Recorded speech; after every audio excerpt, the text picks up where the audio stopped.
zeatelako, programan, Arbilek antolatutako programan jartzen genuen eraikitzen ari garen mundua, ekologia, gizartea eta etorkizuna. Fernando jartzen digu, cambio climático, ¿qué pasa? ¿Qué cabe esperar y podemos hacer? Bueno, gaurko, ikusten dugu ze arrakasta ukiten ari dan programa, orain arte bintzat, programa bikaina egiten ari gera. Fernando aurkeztuko dizuet, zientzilaria da, bizi garen munduan ikertzeaz gain, eraikitzen ari garen munduari buruz galdera, hainbeste galdera egiten dio, bere buruari eta egingo digu guri ere. Bera, biologia zientzilari da, CSIC-eko ikertzaile, hamarkada daramatza ekosistemak eta landareak klimak aldaketeari biodibertsitateari eta galerari egiten dion eta gizartearen presioari nola egiten dion aztertzen. Fernando Valladares es doctor en biología, investigador del Consejo Superior de Investigaciones Científicas, del CSIC, es profesor asociado de la Universidad Rey Juan Carlos I, conocido por su trabajo científico sobre la biodiversidad, cambio climático y los impactos de la actividad humana en los ecosistemas, así como por su labor divulgativa. Por su divulgación en medios y redes sociales ha recibido bastantes premios. Por nombrar uno, pues fue nombrado por el diario El País como guerrero del clima en una selección de las 20 personas que más luchaban por él en Iberoamérica. Creó, y muy interesante, una red, es una página web, es una red YouTube pues interesantísima, que es La Salud de la Humanidad, donde se habla de ciencia, pero también, y es lo interesante, ¿no? Porque no va a tocar un tema solo, sino que es un conjunto de temas que están interrelacionados y que nos definen como civilización, ¿no? Pues en ellos habla del miedo, de la economía, de la energía, de las ciudades, de las pandemias, de la alimentación, del pensamiento crítico y de actitudes vitales. Porque como él mismo señala, todo está conectado. Si alguno tenemos problemas, o sabéis que ha habido problemas por entrar, porque estamos los 100. Él tiene un canal que es la salud de la humanidad, muy accesible, y luego además con Sarauzón, que es Sarauzón quien nos presenta a Fernando, y con la estela de Sarauzón hemos seguido haciendo esto y alguna cosa más. Tiene un canal YouTube que es perfecto para ver su última conferencia de febrero del año pasado. Entonces también invitar, si sabéis que alguien se ha quedado fuera, pues podría ver esa conferencia y haría bastante parte de lo que estamos haciendo los que estamos aquí. Bueno, ya voy terminando, entre el cruce de caminos entre ciencia y vida cotidiana, Valladares no ofrece respuestas simples. Su trabajo y sus libros nacen de una exigencia personal muy alta. Cuando termina uno, siente que no basta, que hay que volver a empezar, escribir otro índice, otro guión, otro libro, un esfuerzo que él mismo compara a veces con alguna ultramaratón que ha corrido en el pasado. Y además lo decía en su libro, que algunos hemos compartido en un taller, lo dice en el libro La Recivilización, que era más cansino escribir el libro que la propia ultramaratón. Entonces, pues es agotador, lo dice, pero necesario. En esa metáfora de Zeus condenándole a Sísifo, pues se ve como un Sísifo moderno, empujando una y otra vez la piedra del conocimiento cuesta arriba, esa pieza del conocimiento que sube y luego los dioses le echan para abajo y tiene que subirla otra vez para arriba. Una condena que él pues coge con deportividad. Y hay que, terminando, Fernando Valladares es una voz crítica, a veces incómoda, pero siempre honesta y constructiva. No cae ni en el catastrofismo paralizante ni en la complacencia tranquilizadora. Nos invita a informarnos, a versar por nuestra cuenta y a asumir que estamos ante una oportunidad tan urgente como histórica. Es un placer tenerte esta mañana y Fernando, adelante. Eskerrik asko.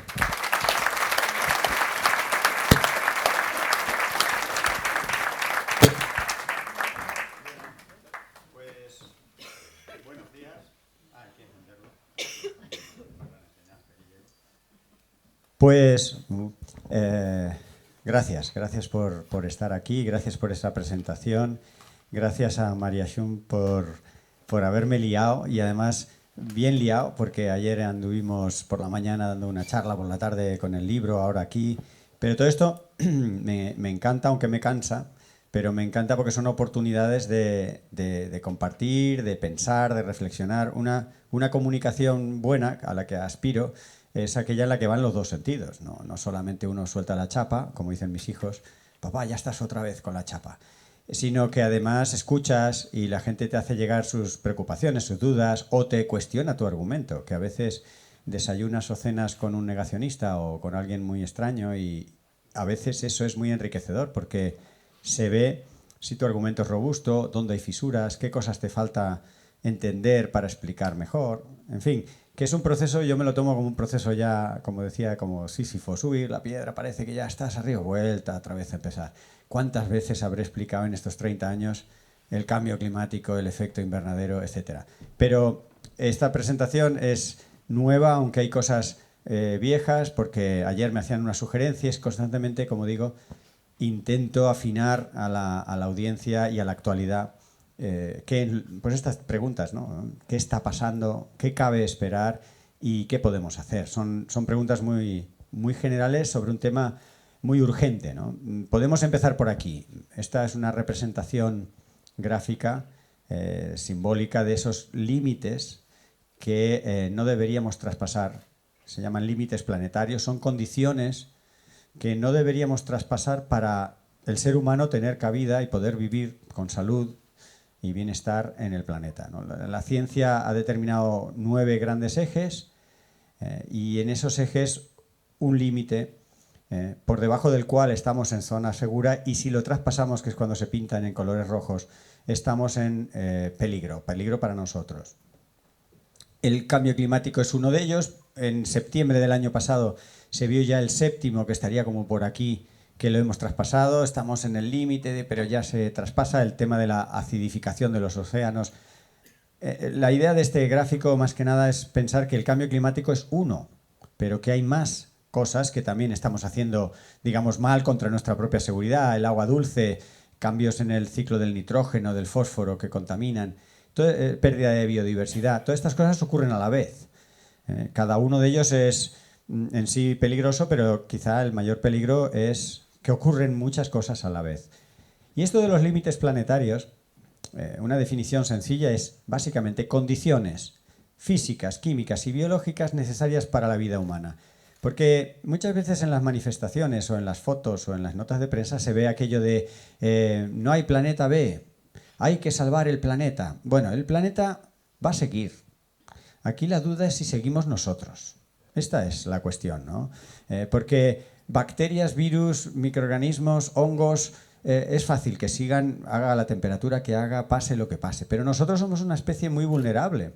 Necesitamos oxígeno, agua, unas temperaturas muy concretas, proteínas, carbohidratos. En fin, somos una especie exigente y difícil de contentar. Así que no es tan difícil quedar fuera de juego. Y eso es lo que intentan decir los límites planetarios. Hoy nos vamos a centrar en uno, pero veréis que hay muchas interconexiones, como decían en la presentación. Me gusta precisamente interconectar cosas. Sé que a veces es complicado, porque dices, ¿qué tiene que ver esto y por qué me habla ahora de esto?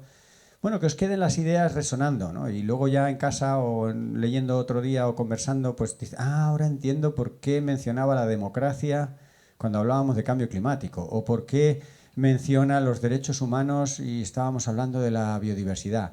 Bueno, esas conexiones en algún momento son importantes hacerlas, porque existir existen. Que luego haces digamos, un detalle de esos aspectos para entenderlos mejor, bien, pero la conexión es importante. Y aquí hay una responsabilidad. Muy paradójicamente, el ser humano, que es ahora el que estamos diciendo que está en riesgo por sí mismo. Es muy paradójico que el tiro en el pie nos lo estamos pegando nosotros. Aquí no ha venido nadie a enredar como enredamos nosotros con esos procesos, esos climas, esos recursos naturales. Somos nosotros mismos los que nos estamos poniendo trampas y problemas y riesgos a nosotros mismos. Es la gran paradoja. Y concretamente esto de la responsabilidad, una cosa que me irrita ya después de tantos años, es que hay que arreglar el cambio climático. Hay, en el impersonal. Que alguien haga algo. Con lo cual es como decir, pues alguien lo hará y yo no hago nada, o ¿quién lo hace? Hazlo tú, que me da la risa, yo no soy tan responsable, es más... Vamos a ir analizando algunas responsabilidades, pero en el fondo de todo, de todas las manifestaciones que ahora veremos un poquito y que podemos tener en la mente, hay un responsable concreto que es el sistema socioeconómico, que es la forma en la que nos hemos organizado para generar riqueza y que tiene muchas trampas, algunas muy evidentes y otras no tan evidentes, y todas muy vergonzosas. Porque se supone que el capitalismo y el sistema socioeconómico era una manera de generar prosperidad, riqueza. Pero resulta que, como ya sospecháis, esa riqueza y esa prosperidad va desproporcionadamente hacia algunas personas. Y somos 8.500 millones de personas. Y menos del 1% de la humanidad, de esos 8.500 millones de personas, son básicamente los responsables de los problemas que tenemos. Y estas desigualdades no han parado de crecer, porque uno puede pensar, bueno, ponemos en marcha un sistema y al principio no funciona muy bien. Bueno, llevamos 1,5 siglos y la diferencia entre los ricos y los pobres no ha parado de crecer.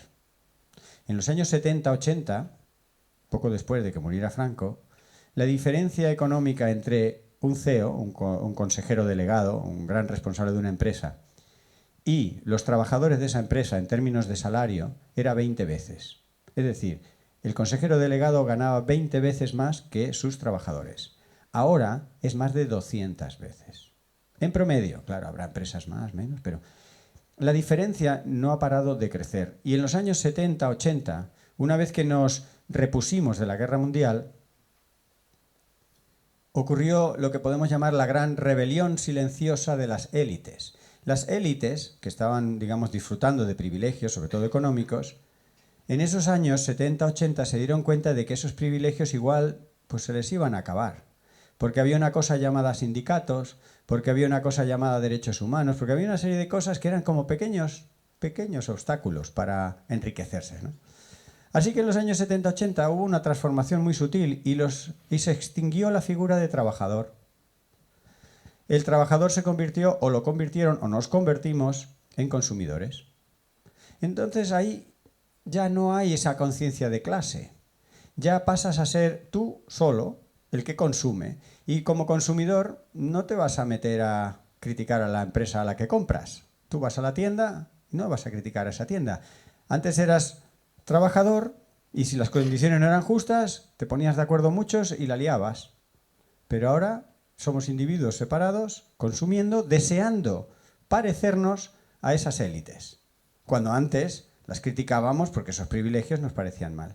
Esa es la jaula dorada o la esclavitud perfecta en la que hemos ido cayendo. Y por eso he hecho esta larga introducción solo con esta diapositiva. Luego iré más rápido y más ligero. Porque estamos atrapados nosotros mismos por el estado de bienestar, por un estado de bienestar que en realidad no es un bienestar compartido e igualitario, sino es un estado de bienestar en el que se apoya en que unos ricos cada vez son más ricos y los demás nos callamos porque, bueno, no nos va tan mal y vamos aguantando el tirón. Y eso está generando muchos impactos sociales, pero también naturales. Porque buena parte del cambio climático o de tantas otras tropelías con el medio ambiente son derivados de esa desigualdad. Son derivados del despilfarro de ese 1% de multimillonarios. De ese 1% que está en grandes empresas que hacen grandes estropicios. Un ejemplo que hierve la sangre, a mí por lo menos, para salirnos de ejemplos tópicos, en Andalucía el año pasado se tiró toda la producción de cebollas. Eso es un disparate. Andalucía estaba en sequía y una cebolla es agua. ¿Qué haces tú tirando las cebollas? Y el trabajo de las personas, y el espacio ocupado por las cebollas, y el agua que llevaron las cebollas. ¿Es que vinieron cebollas más baratas de Brasil y Perú? Tiramos nuestras cebollas y vendemos las cebollas de Brasil y de Perú, de 7.000, de 10.000 kilómetros más allá. Esta es la economía, amigos. Este es el gran desperdicio, despilfarro, que genera no solo cambio climático, sino todo tipo de problemas ambientales y sociales. Porque cada vez hay que hacer las cebollas más baratas, tienes que trabajar en condiciones más precarias y encima, pues como los españoles o los británicos o los alemanes, pues ya no nos gusta doblar el espinazo, Tenemos a unos inmigrantes en condiciones semi-ilegales, una nueva esclavitud tremenda, haciendo lo que no queremos hacer nosotros por un precio que no debería ocurrir, para hacer unas cebollas que luego vamos a tirar. ¿Vais pillando por dónde voy? Bien, hablaremos, pues no mucho con esto del interés compuesto, la deuda, ¿no? El crear dinero, que desde los años 70 también, que coincidió con esa revolución. El dinero ya no está apoyado en riqueza. El dinero es una falacia que se crea instantáneamente a golpe de clic en un ordenador y se crea como un préstamo que no está por el control de los gobiernos y que es un préstamo con interés.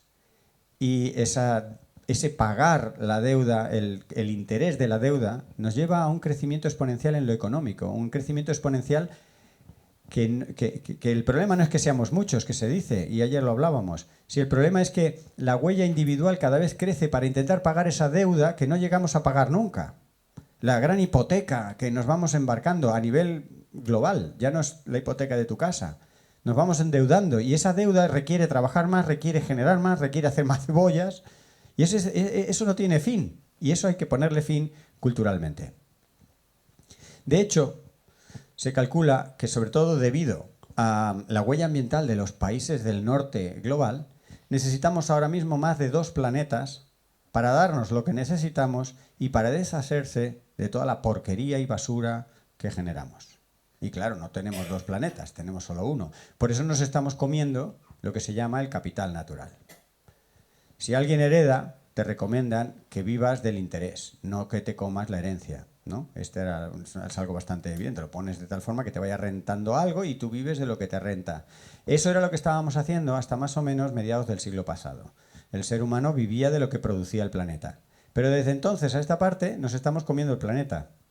Estamos usando el agua más rápida de la que se regenera, estamos usando más recursos de los que la Tierra va proveyendo cada año y estamos generando más basura y más contaminación de la que la Tierra es capaz de gestionar. Con lo cual estamos entrando en números rojos, en deuda, y una manera de expresarlo es lo que se conoce como el día de sobrecompensación. Perdonad que esté en inglés, pero es que esta imagen es de ayer. Y es de ayer porque el día 4 de febrero, ayer, Qatar ha pasado ya el día en el que la Tierra le daba lo que necesitaba. Desde ayer hasta diciembre, Qatar está viviendo de lo que generaron las generaciones anteriores. Qatar es un caso extremo, es un país que no tiene nada y consume mucho. De algún lado lo tiene que sacar. Si todo el planeta fuera como Qatar, necesitaríamos 16, 17 planetas. Pero tenemos otros países, tenemos por ejemplo Honduras.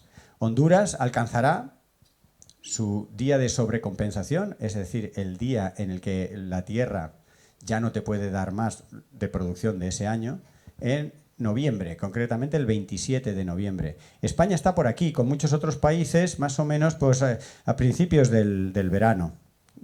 Para hacernos una idea, ¿qué quiere decir? Es una manera gráfica de representar esa deuda. Nosotros empezamos a entrar en números rojos en España aproximadamente a mitad del año.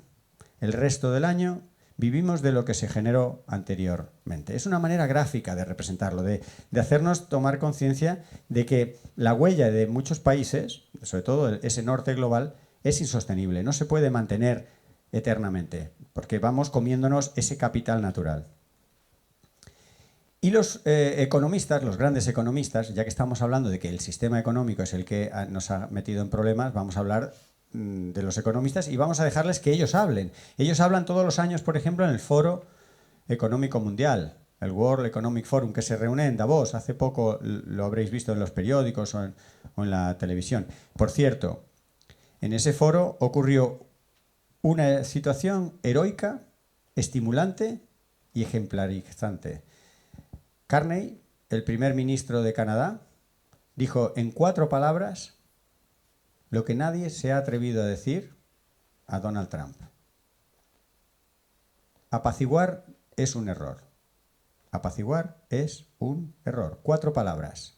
El único país que se ha atrevido a decirlo. A Donald Trump no se le puede apaciguar. No se le va a apaciguar. Y el único que se atrevió fue en el Foro Económico este primer ministro. Europa está irreconocible. Europa está que no sabe si va a Rolex o a setas. Va de derechos humanos y de ser verde, pero en la práctica no lo está siendo y no nos estamos poniendo de acuerdo y estamos cayendo en la irrelevancia. Todo este tipo de cosas se hacen al albur de la crisis económica o los riesgos para la economía en este gran foro que se hace todos los años. Y se hace un informe que está en inglés, pero se entiende muy bien y que hace gráficos como este, de colorines, bastante intuitivos, en los cuales se preocupan por qué amenaza a la economía. ¿Cuáles son los riesgos para la economía? Y los riesgos para la economía están, como veis, en verde, muchos de ellos, y está el cambio climático, está la pérdida de biodiversidad, la falta de agua dulce. Esos son los riesgos reales para la economía. Cuando tenemos una crisis económica hoy, ya no es una crisis económica, es una manifestación económica de una crisis derivada de lo que os estaba contando antes, de un mal uso de los recursos naturales, de una sobreexplotación. Y son los propios economistas, porque claro, si lo dijera yo, puedo tener un conflicto de intereses, porque yo soy ecólogo, yo miro el mundo desde lo que conozco mejor, que son los animales, las plantas, los ecosistemas, y puedo tener un sesgo, todos podemos tener un sesgo. Por eso me refiero a ellos, son ellos, los economistas, los grandes inversores, las grandes entidades financieras, las que son conscientes de que es el cambio climático el que está amenazando a la economía. Es un círculo vicioso, porque la economía es la que ha generado el problema, pero ellos son conscientes de que ese problema generado por la economía está afectando a la economía. Bien, seguimos. Nos vamos a centrar en uno de los 7 límites, posiblemente el más apremiante, uno de los más angustiosos, uno de los también más documentados, el cambio climático. Os adelanto, en la primera parte va a haber imágenes no aptas para personas sensibles.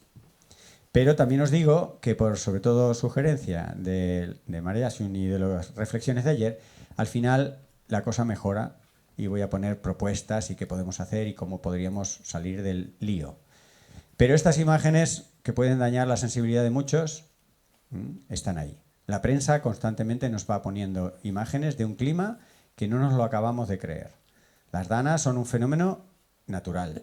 Miles de años en el Mediterráneo han estado ocurriendo gotas frías a finales del verano. Un aire caliente que viene del mar cargado de humedad que sube por las costas, que sube por las montañas de los sistemas costeros catalanes, valencianos, murcianos, se enfría al subir y provoca una gran precipitación. Eso es un fenómeno natural, que viene el cambio climático y lo amplifica sobremanera.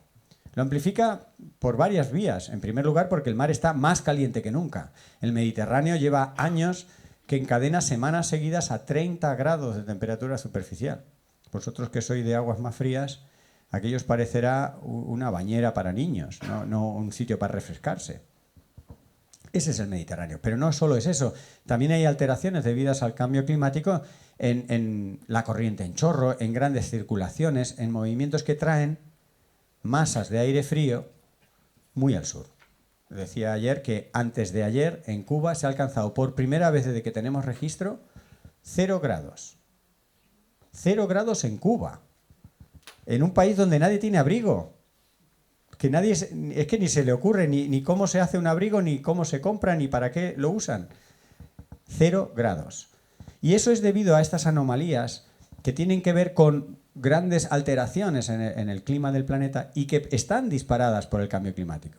Ahora comentaré un poco la anomalía en la que estamos viviendo en este invierno. Pero están pasando cosas. Aquí tenéis un mapa que parece cambiado. Este concreto era para el día, por aquí estará, era en marzo del año pasado. En marzo del año pasado estuvimos mucho tiempo en el que España estaba fresquita. Estos colores es que es más frío de lo habitual y Europa estaba mucho más caliente de lo habitual. Esto normalmente solía ser al revés. Ahí tenéis para las precipitaciones. En Europa del norte, algunas zonas del este, secas y la península recibiendo más precipitación. Son anomalías que nos confrontan, porque uno pensaba que estaba entendiendo el cambio climático diciendo, pues hace cada vez más calor, los sitios más cálidos son más cálidos.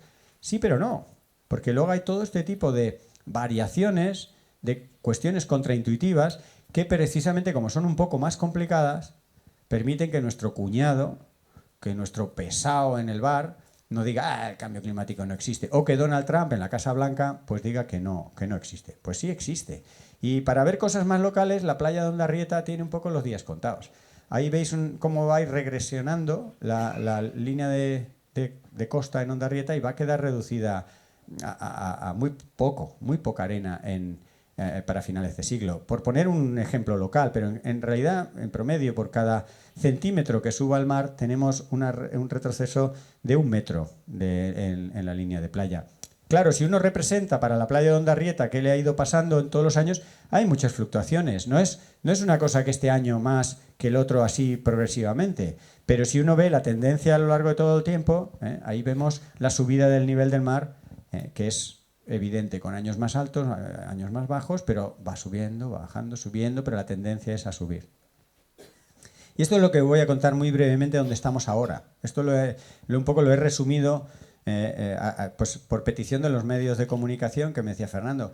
Es normal que haya habido 7 tormentas grandes con nombre propio. Ya sabéis que se le pone nombre cuando la tormenta tiene una magnitud importante. Pues 7 tormentas grandes con nombre propio en 7 semanas.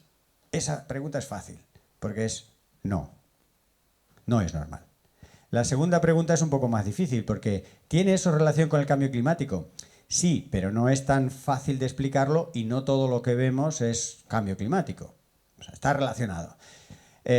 Algunas de las relaciones os las he dejado caer. No sé, hoy no he querido entrar en muchos detalles, pero tiene que ver con cosas que ocurren incluso en las capas altas de la atmósfera, por encima de donde estamos nosotros, en la estratosfera. El calentamiento de la capa donde estamos está provocando también cambios en las capas más altas de la atmósfera. Y, por ejemplo, el vórtice polar, una gran circulación de vientos en el Polo Norte, pues está perdiendo fuerza. Y eso es lo que permite que haya de pronto unas ondulaciones. En eso que estaba ceñido en el Polo Norte, pues se escapa del Polo Norte porque ya no tiene esa fuerza, porque el Ártico y las zonas boreales se han calentado proporcionalmente más que las zonas templadas. Se pierde esa estructura en la estratosfera y se escapan grandes masas de aire frío, mucho más grandes y que van mucho más al sur de lo que iban normalmente. Y por eso estamos teniendo todas estas frentes en buena medida, y por eso la dana en Valencia del 29 de octubre de 2024 fue tan intensa, porque había una masa de aire frío grandísima que no se movía y que estaba generando durante horas una precipitación pues inusual. Y ahora estamos viendo a los dos lados del Atlántico, ¿no?, 200 millones de norteamericanos y norteamericanas afectadas por estas olas de frío. 200 millones. No estamos hablando de Bangladesh o de un país, digamos, que no tiene capacidad de respuesta. Estamos hablando de una potencia mundial. 200 millones de sus más de 300 afectados por estas olas de frío tan intensas. Allí tienen 10 o 15 o hasta 20 grados menos que aquí. Pero aquí las anomalías van en el mismo sentido. En los dos lados del Atlántico están pasando cosas debidas pues a estas anomalías. Y cabe llamarlas la paradoja del invierno, porque uno piensa, ¿no?, que si nos estamos calentando, los inviernos tendrían que ser menos fríos. Pues sí, pero no, por lo que os digo, porque hay estas anomalías que muchas veces los inviernos tienden a ser más suaves. Ya se dice que no nieva como antes, que no hay... Sí, pero de pronto te vienen 3 semanas y en Cataluña están recibiendo más agua de la que han recibido durante meses o años en apenas unos días. En las zonas de montaña están cayendo unas cantidades de nieve muy bruscas que generan aludes, que generan unas condiciones que no reconoces a la montaña en la que estuviste. Y son estas anomalías explicables en buena medida por el calentamiento. Que el calentamiento no es solo que hace más calor, sino que genera alteraciones a una escala más amplia, ¿no? Y una derivada del calentamiento y de estos cambios en el clima son los incendios. El cambio climático genera unas condiciones a veces tremendas para incendios que se llaman de sexta generación, porque son incendios que técnicamente son inextinguibles. Son incendios de tal dimensión que generan sus propias condiciones locales de clima. Y como en una fragua, ayer veíamos una fragua como es necesario para que eleve la temperatura, oxígeno, ¿no? Si tú no oxigenas la fragua, no pasas de 100 o 200 o 300 grados. Para alcanzar una temperatura para fundir el hierro necesitas muchos grados. Y eso se consigue con oxígeno. Pues eso hacen los grandes incendios. Tienen una célula convectiva que introduce, o sea, es una célula que sube el aire caliente, pero sube tanto aire caliente, tan caliente, que llega a formar unas nubes propias que generan, pues si algo sube, por otro lado algo baja, y lo que baja alimenta de oxígeno la base de los incendios. Y por eso esos incendios tienen esa característica y son en la práctica inextinguibles. lo único que cabe hacer es ponerse a salvo y salvar las infraestructuras de las personas y esperar a que las condiciones climáticas cambien. Lo vimos el año pasado, en agosto, hasta el 5 de agosto todo iba bien. Pero a partir del 5 de agosto se estableció en la península ibérica una célula de altas presiones con unas temperaturas sostenidas altísimas que desecaron la vegetación y se empezaron a disparar incendios tremendos por toda la península. Ayer decía que un parámetro para entender lo inusual, lo extraordinario de lo que pasó en agosto a partir del 5 es el periodo de retorno. El periodo de retorno, estadísticamente, es el tiempo que tiene que pasar para que algo retorne, para que algo vuelva a ocurrir. Una ola de calor como la de agosto del año pasado, su periodo de retorno normal es 2500 años. Es decir, entre los romanos y nosotros solo tendría que haber ocurrido una vez. El cambio climático lo ha reducido a 13 años. Algo que ocurría una vez cada 2 milenios y medio, ahora pasa en prácticamente una década. Eso nos da idea de la magnitud del problema que tenemos, ¿no? Y luego la globalización. Porque uno dice, bueno, se ha quemado el Bierzo. No me he quemado yo, pues seguimos tirando. Bueno, pero nadie termina de escapar del todo. Este es un incendio en Canadá, en el año 2023. Los datos salieron publicados en el 2025, justo cuando estábamos aquí con nuestro propio incendio. Pero fijaros las dimensiones de la zona afectada por el incendio de Canadá. En realidad ocurrió en Canadá, pero no se puede llamar el incendio de Canadá, porque hubo, como veis ahí, 354 millones de personas en el mundo afectadas en su salud por el incendio de Canadá. El mapa te dice, claro, lo que más afectó en rojo, ¿no?, pues fue Canadá y Norteamérica, pero España está en colores bastante importantes. Y luego hasta la extrema, casi la península de Kamchatka y muy el este de Asia, se podía notar el impacto en la salud de las personas. Esos 70.000 muertos, solo una parte pequeña eran de Canadá y de Estados Unidos. Muchos de esos muertos fueron... Y esto es más que nada para que nos demos cuenta de que es algo muy global, que no escapas. Aunque no se te haya quemado tu casa, se está quemando mucho y afectando a muchas cosas. Ya os digo que luego la charla mejora, que estamos ahora en una fase de entender el problema y el problema da miedo. Bien, estos son los impactos económicos. Esto es lo que se llama en inglés $1 billion disaster, es decir, los desastres que cada uno por sí mismo causó daños económicos de más de $1 billón en Estados Unidos. Como veis, en los años 80 había 3, 4, no llegaban a 5 al año. Y sin embargo, en los años 20 y tantos ya estamos por encima de los 20 y tantos desastres que cada uno por separado cuesta $1 billón. Y por cierto, este gráfico ya no se puede actualizar porque Donald Trump ha subido a la presidencia de Estados Unidos. Estos son datos de Norteamérica y Donald Trump, como asegura que el cambio climático no existe, una de las formas de que no exista es pues no estudiarlo. Cuando hablamos del capitalismo, se hacen tantas bromas. Se dice, antes veremos el final del mundo que el fin del capitalismo y ja, ja, ja, ja, ja, ja. Bueno. Incendio de California, por estas fechas, más o menos el año pasado, si recordáis. Devastador. También un fenómeno natural, porque los vientos de Santa Ana, que soplan del interior hacia el Pacífico, en la zona de California, todos los años ocurren, son muy intensos. Si hay un riesgo de incendios, esos vientos tan fuertes lo aceleran, ¿no? Pero ¿qué ocurrió? Que se daban unas condiciones de sequía que habían generado mucho material combustible y había unos riesgos de que los incendios fueran mayúsculos. ¿Qué hizo el sector seguros? Las compañías aseguradoras cancelaron en septiembre 90.000 pólizas. Cuando llegaron los incendios, 90.000 familias se quedaron sin nada. Y en un país como Estados Unidos, donde los temas sociales pues importan entre cero y nada, se armó bastante revuelo, como diciendo, ¿cómo ha podido pasar esto? Toda la vida pagando una póliza de seguros y cuando la iba a necesitar, ¡uy!, me la habían cancelado. Claro, las compañías de seguros le preguntan a gente como el Valladares y dice, ¿va a pasar algo aquí? Sí. Ostras, pues cancelamos. Cuando les preguntaron a las compañías de seguros que cómo habían podido hacer eso, dicen, a ver, nosotros tenemos que ver por nuestra solvencia financiera. Las personas vienen detrás. ¿No? Y llámame ingenuo, pero yo pensaba que una aseguradora me aseguraba. No, una aseguradora se asegura. A lo mejor te asegura un poquito a ti, pero sobre todo se asegura a ella misma primero. Ella va adelante, su solvencia financiera. Pero fijaros, en el mes de abril, unos meses después de esto, el periódico The Guardian, un periódico importante del Reino Unido, hizo una entrevista a los 5 o 6 CEOs, consejeros delegados más importantes de las 6 aseguradoras más importantes del mundo. Y ahí tenéis un poco la referencia si la queréis buscar, está en inglés, pero hoy en día se puede traducir.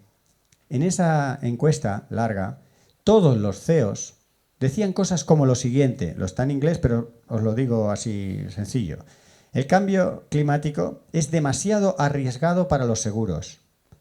Sin seguros, muchos servicios financieros como préstamos, inversiones, proyectos, se caen. Si el sistema financiero como lo conocemos hoy para su función, se acabó el capitalismo. Dicho por los reyes del capitalismo, porque lo podría decir un anarquista, un antisistema, un bolivariano, un perroflauta, un Valladares, pero lo dicen ellos, los de las empresas de seguros. Estamos al punto de quebrar. Si nosotros quebramos, se acaba el capitalismo como lo conocemos. Bien, bueno. Simplemente hoy no tenemos dinero para hacer frente a lo que ocurre hoy debido al cambio climático. Dicen los cálculos que son 6 veces mayores de lo que habíamos calculado y por eso muchas empresas de seguros pues dicen, yo cancelo la póliza, no tengo dinero. Yo había hecho unos cálculos y esto es 6 veces más caro, ¿no? ¿Y qué hacemos cuando no tenemos dinero? Pedimos un préstamo. Y tenemos 2 entidades internacionales que, graciosa y felizmente, nos conceden los préstamos. Vamos al Fondo Monetario Internacional, vamos al Banco Mundial y le decimos, oye, he tenido un pequeño problema con el cambio climático, necesito unos cuantos millones. No hay ningún problema. Fenomenal, no se preocupe. A usted y a todos los que les haga falta les prestamos el dinero, eso sí, con un pequeño interés. Muy bien. Pero si analizamos la situación y vamos viendo que cada año los $1 billion disaster, los desastres económicos van siendo cada vez mayores, si tú pides un préstamo en el 2026 para hacer frente a los daños del 2026 y te cobran un pequeño interés, y luego en el 2027 tienes unos daños mayores que en el 2026 y pides un préstamo para hacer frente a los daños del 2027 con un pequeño interés, pero sigues pagando el interés y parte de la deuda del 2026 y luego vendrá el 2028 y el 2029. ¿Alguien piensa que la salida a esto es financiera? Claro, el Fondo Monetario Internacional, el Banco Mundial, los grandes bancos están felices, se frotan las manos y como las entidades de seguros dicen, no sé, mientras haya gente pagando, pero ¿cuánto tiempo vamos a pagar? O sea, esto en algún momento parece, yo es que no sé cómo decirlo de forma más clara para que veamos lo absurdo de lo que nos hemos dado en fin, a organizar como sistema económico. Pero no os preocupéis, porque está todo inventado. Ahora tenemos la ayuda de la necroeconomía. Como su nombre sugiere, es una economía que saca rendimiento económico de las muertes, los daños, las enfermedades y las catástrofes. Ya están inventados. No solo la economía nos ha llevado a reventar los 7 límites planetarios de los 9 totales, poniéndonos a todos en riesgo. No solo, por ejemplo, el Producto Interior Bruto, eso que en los telediarios nos dicen, España crece, 2 puntos por encima de lo esperado, somos la envidia del mundo, Pedro Sánchez, vamos como una moto. Y yo le digo, Pedro, ¿a dónde? Porque es que yo es que estoy muy sorprendido. Y los economistas extraterrestres, es decir, la mayoría de los economistas se llaman extraterrestres porque no se aplica su economía al planeta Tierra, por todo lo demás bien. Pues los economistas extraterrestres, los economistas de esta forma de ver la economía crece, pues se felicitan cuando crece. Y yo digo, pero es que no sé si es una buena noticia, porque ¿hasta cuándo vamos a poder ir creciendo? ¿Y a expensas de qué? Bueno, pues el Producto Interior Bruto, que es el indicador así objetivo más claro de crecimiento económico, pero lo quieren asociar a bienestar, salud y que todo va bien, pues crece cuando hay un incendio. Con lo cual, no sé qué me está indicando el Producto Interior Bruto. Esto es un ejemplo de lo absurda que es nuestra economía. Alegrarnos de que ha habido un incendio, pues porque se ha contratado bomberos, se ha comprado retardantes, se ha gastado mucho gasolina en moverse de un lado para el otro, se ha movido la economía, y pero te has quedado sin bosques. ¿Cuántos más incendios vas a poder tener y mover la economía de esta manera?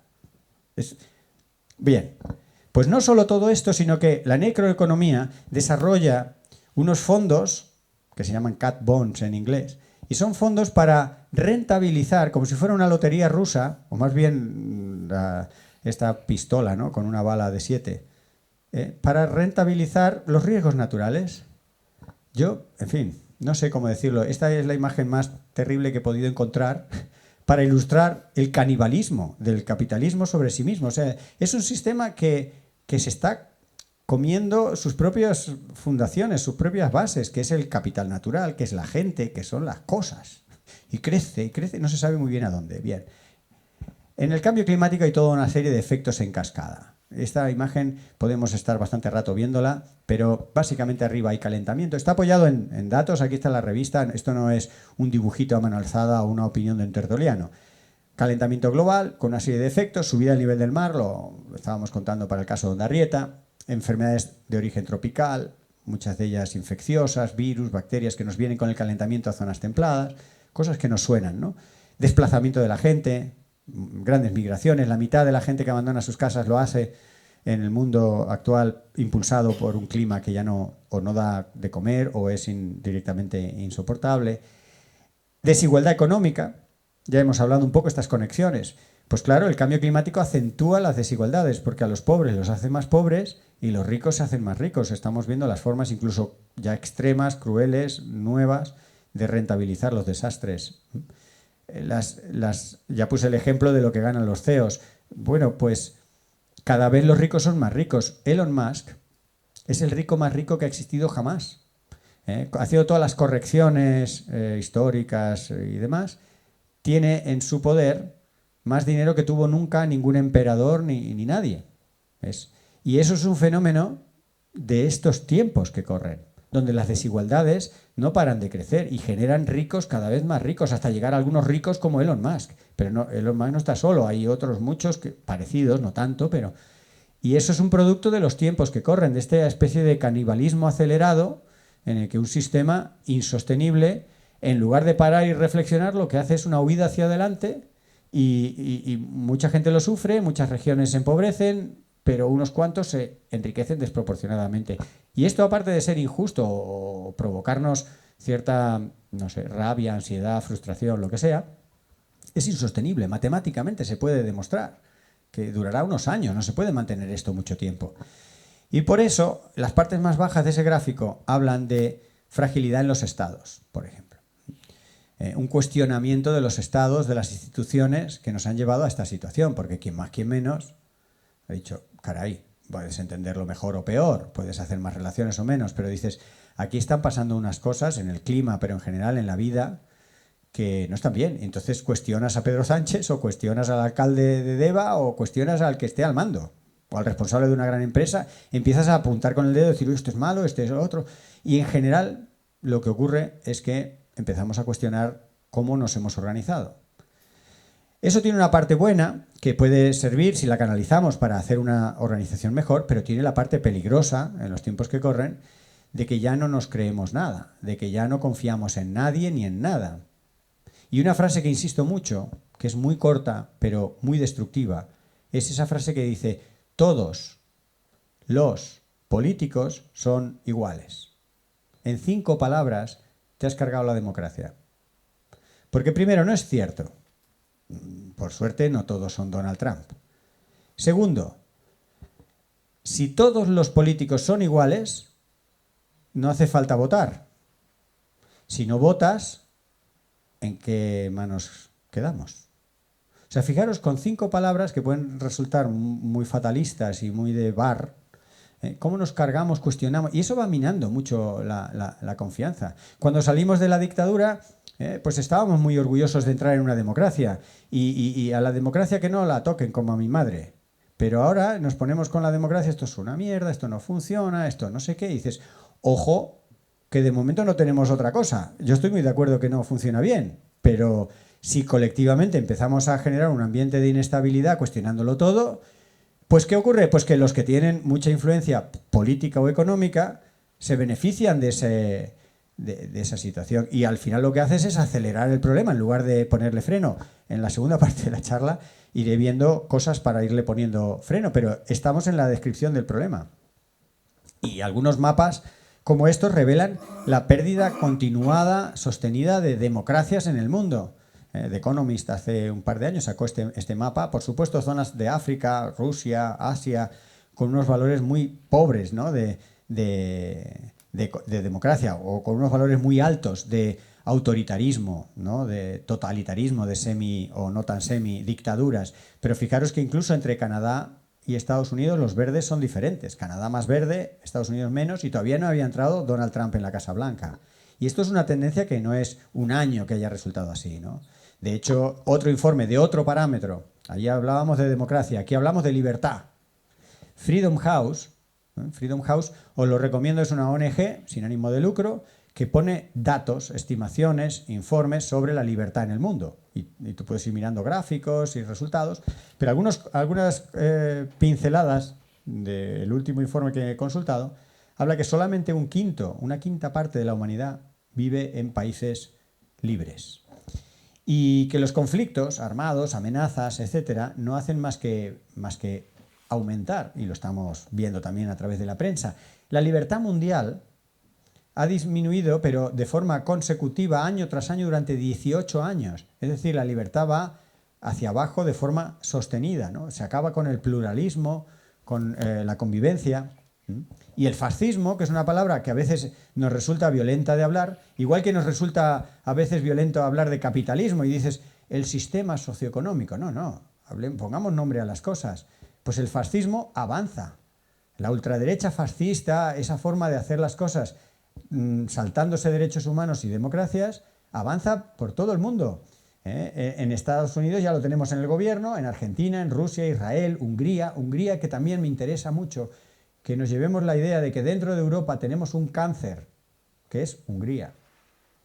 Hungría es el único país, aparte de Estados Unidos, que admite que aterrice en su suelo una persona que tiene búsqueda y captura por la Corte Penal Internacional. El único país en el cual puede aterrizar sin ser detenido Netanyahu, que tiene, como sabéis, pues una sentencia o una acusación formal a la que tendría que rendir de ser un genocida.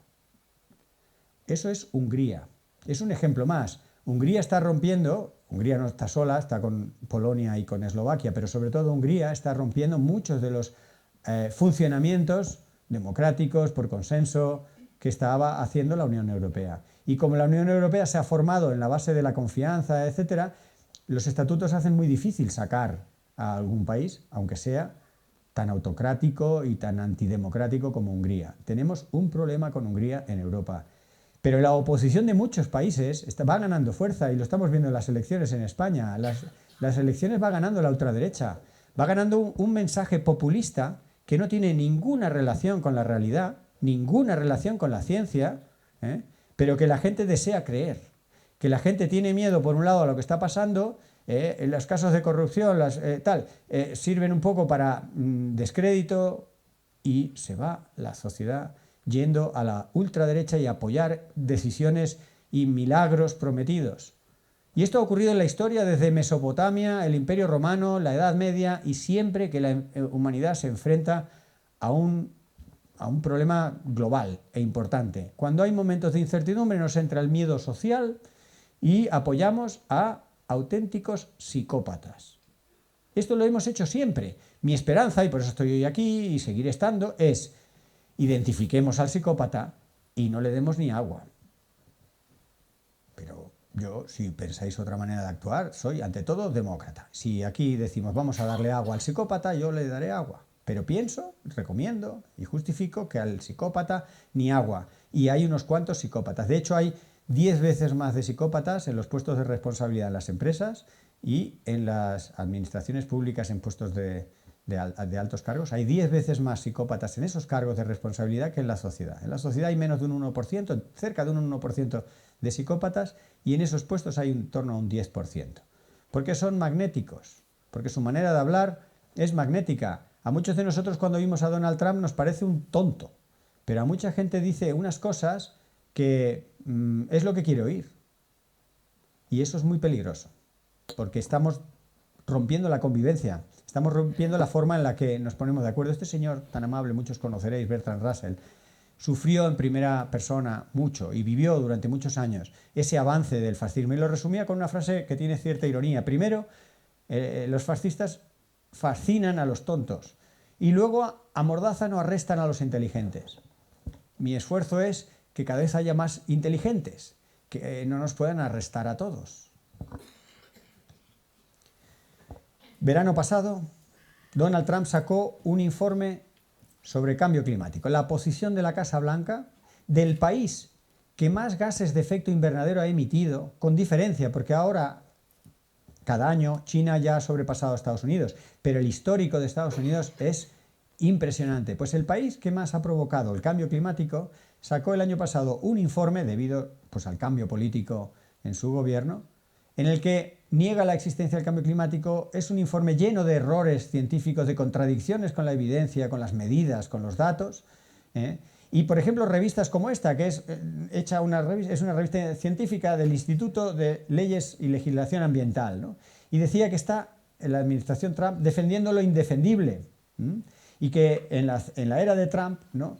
Se está generando un rechazo a la evidencia científica del cambio climático que es indefendible. Pero es que esa es una de las características de los psicópatas. El psicópata tiene 6 ejes, básicamente, pero uno de los ejes más importantes es negar la realidad y no tener ningún miedo al riesgo.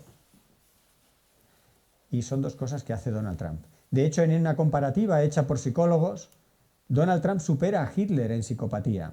Empata en 5 de los 6 ejes a niveles máximos de psicopatía, y en el 6º le gana a Hitler. Hitler se sabe que somatizaba, es decir, vivía físicamente con cierto malestar, algunas decisiones que implicaban matar a gente o grandes perjuicios sociales. Es decir, el hombre tenía su mala digestión cuando morían unos cuantos millones de judíos.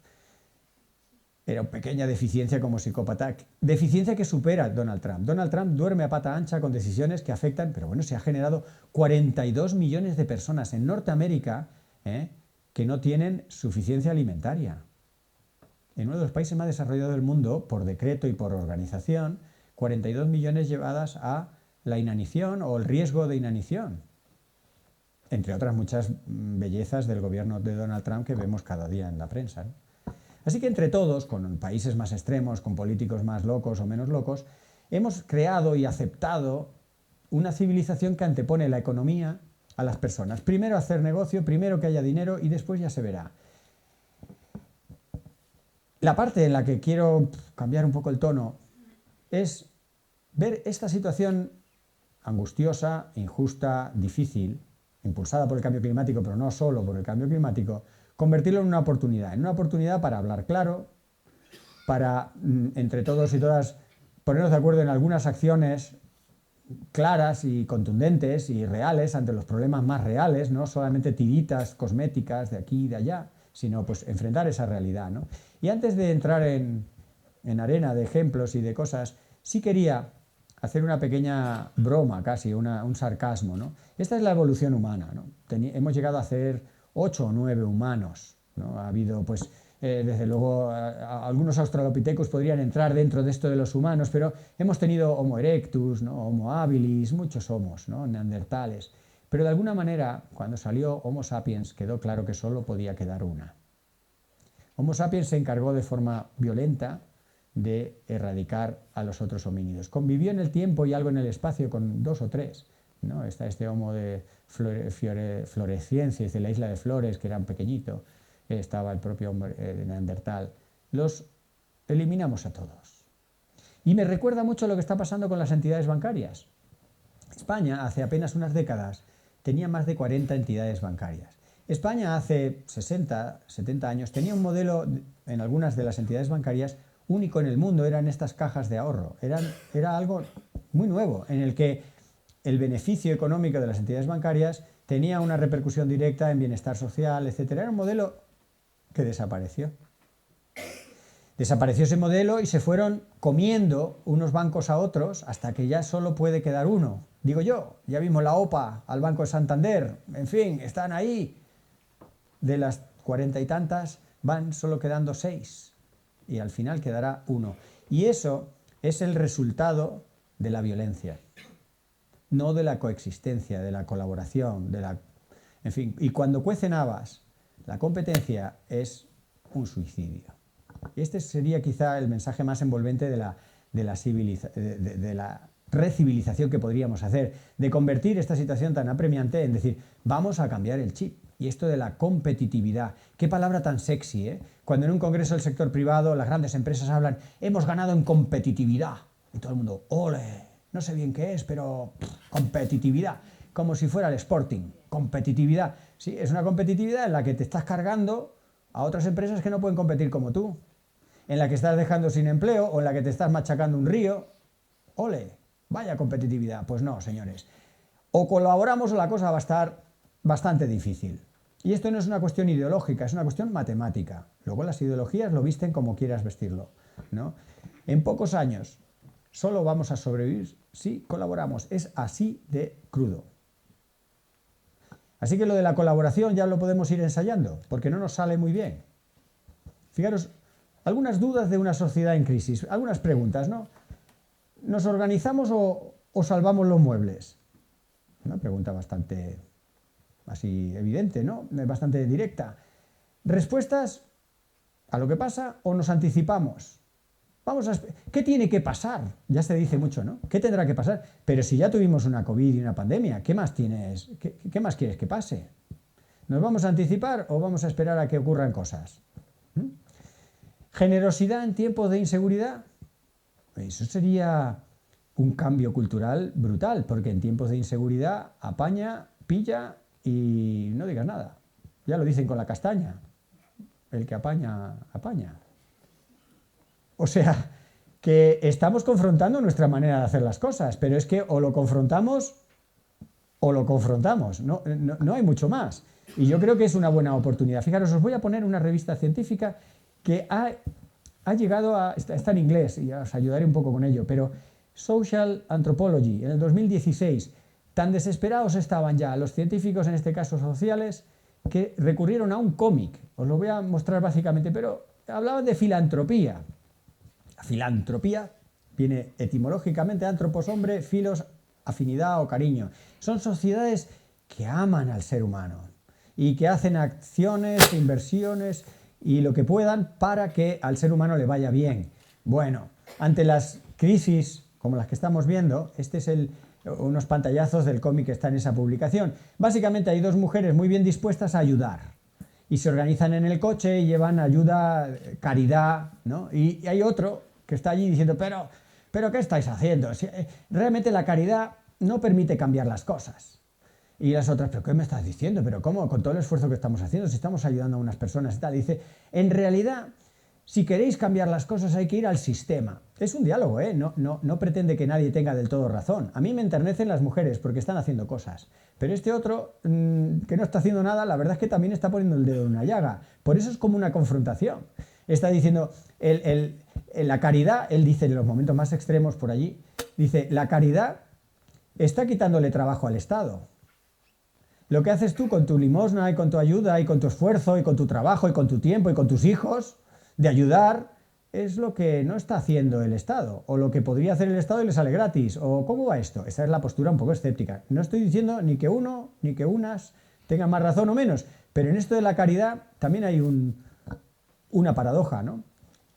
De hecho, yo diría que las dos opciones son necesarias. La opción de la solidaridad, que es muchas veces la que te lleva a la caridad, ¿no? y a esa ayuda, se vio con la Dana, se ve en los momentos más duros. Hay libros muy esperanzadores sobre eso y la verdad es que si tenéis interés os recomiendo alguno. Bergman es, por ejemplo, uno que ha hecho sobre lo que nos hace ser humanos y cómo, contrariamente a lo que a veces tendemos a pensar, somos solidarios. Cuando cuecen habas, cuando las cosas están mal, ayudamos.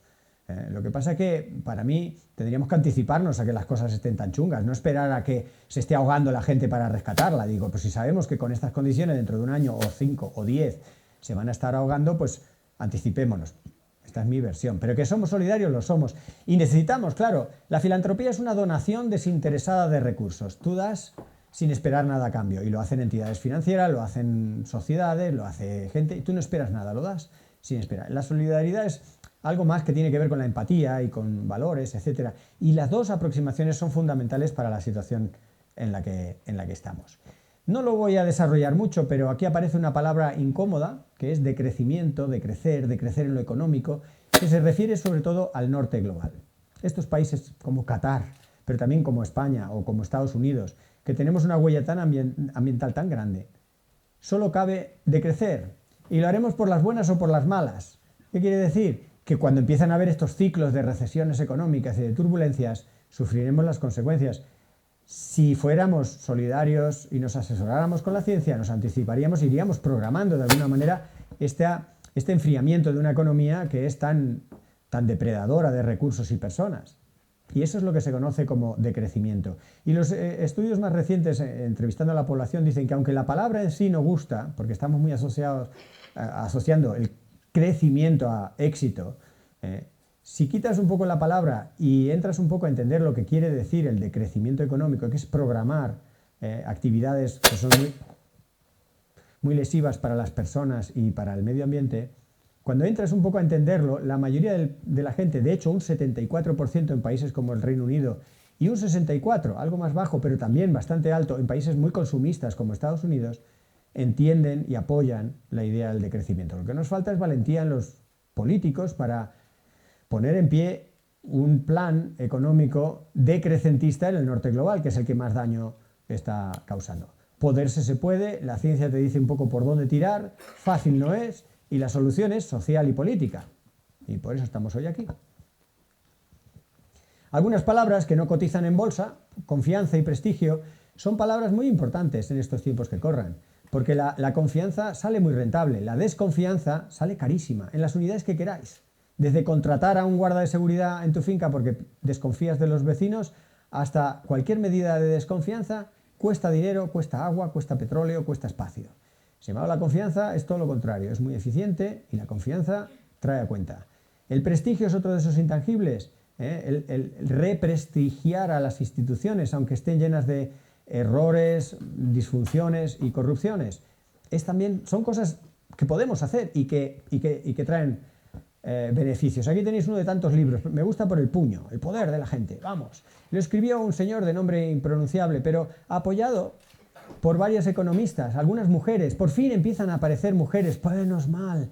Y entonces estas mujeres de la economía, pensar que el primer premio Nobel de Economía mujer fue apenas hace 2 años. Es un mundo de machirulos y eso va a tener bastante que ver con esa economía que sea extraterrestre. Pero están entrando, poco a poco entran mujeres influyentes, algunas de ellas, como Kate Raworth en el Reino Unido, le dan apoyo a este libro, que no es que sea el libro fundacional, es uno de tantos, pero que habla sobre el poder de una ciudadanía que se mueve, que es inquieta, ¿no?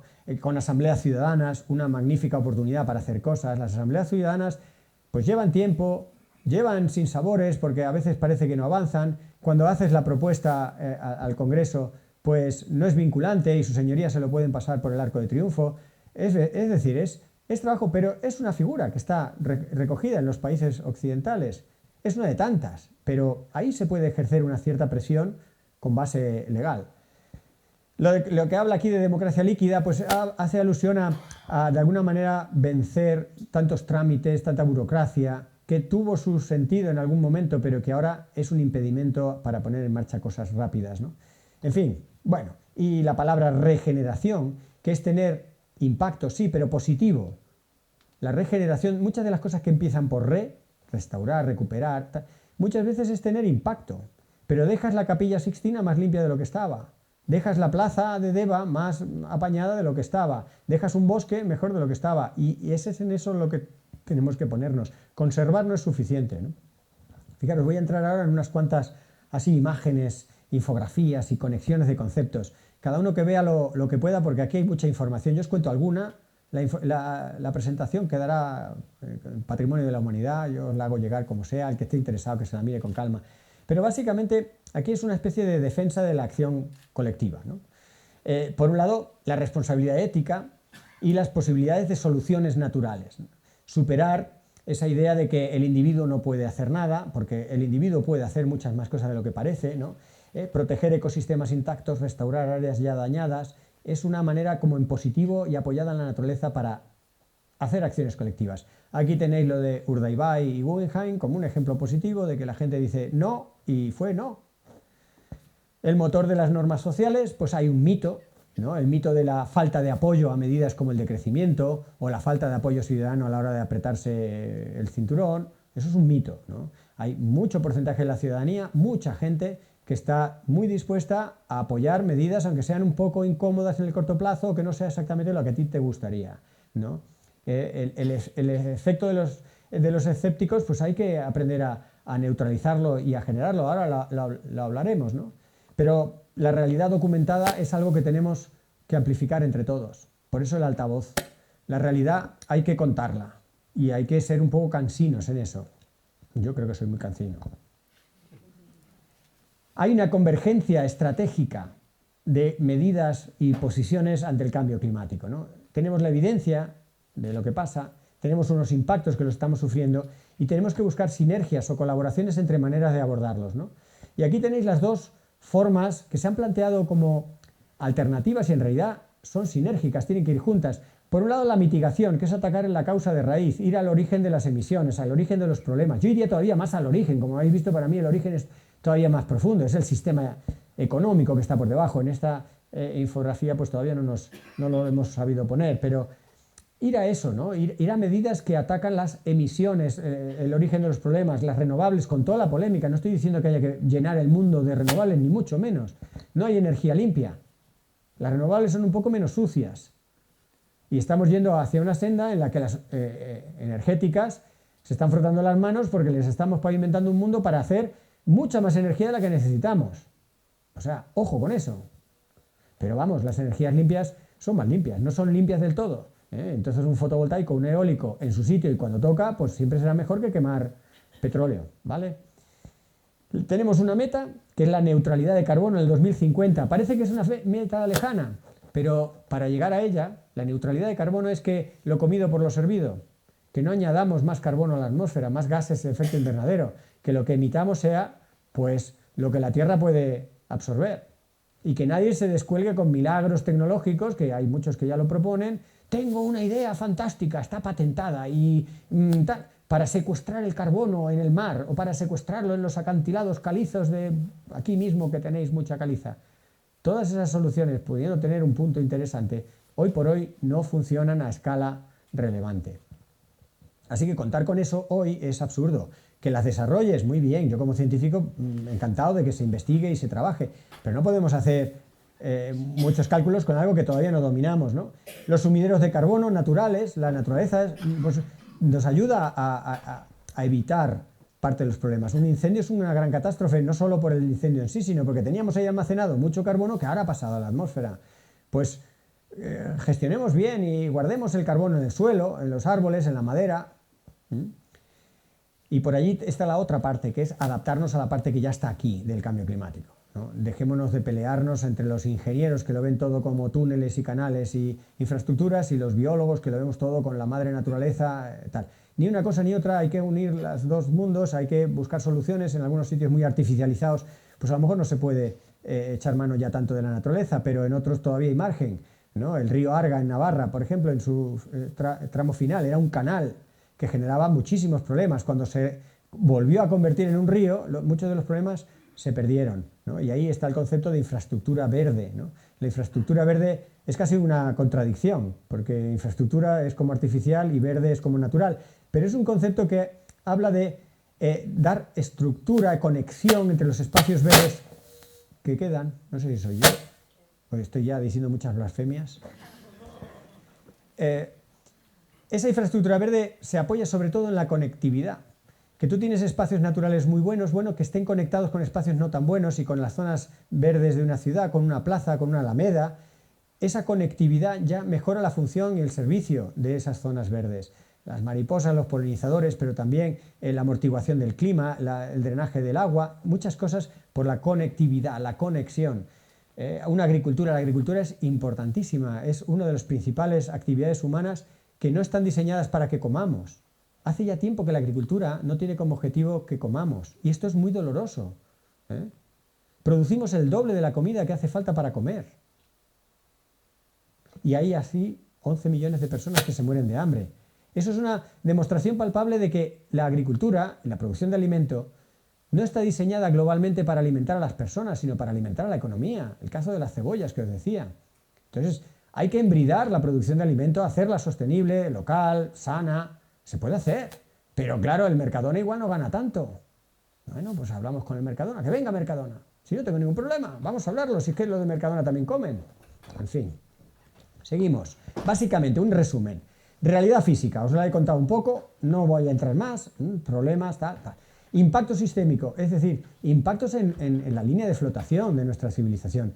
No es que unos pobrecitos en un pueblo perdido en los Pirineos ha sido arrasado por un no sé qué, no. Es que estamos teniendo ya golpes en la línea de flotación, os decía el sector seguros, cosas gordas. Hay un imperativo estratégico que es unir estrategias. Coordinar estrategias, que las estrategias individuales o pequeñas apunten en la misma dirección. Si a lo mejor tampoco hace falta un jefe o un coordinador mundial, pero que no una estrategia, lo que hagan en Deva va por aquí, lo que hagan no sé, en el otro pueblo vaya para allá. No, hombre, no. Aunque no estén coordinadas, digamos, bien, pues si lo que interesa es sostener la pesca o que no caigan los taludes, pues trabajemos con más o menos la misma orientación.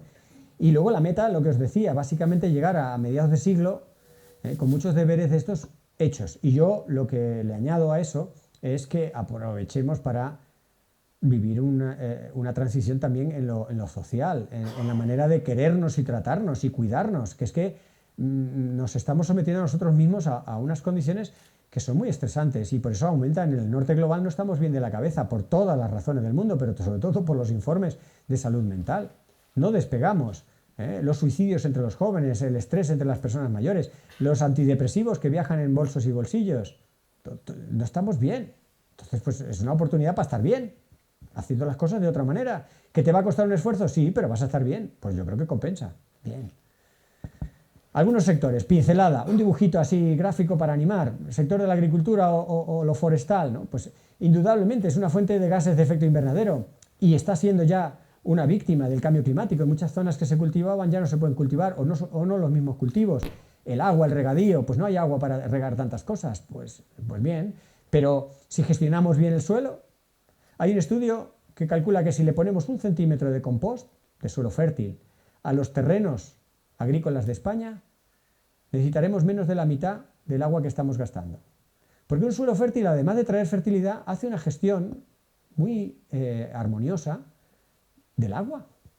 Es que un suelo fértil tiene estructura y tiene propiedades que no tienen los suelos industrializados a los que metemos para sacar remolachas o maíz, que es un suelo casi estéril, el que le tenemos que comprar a Bayer un montón de productos químicos para que eso funcione.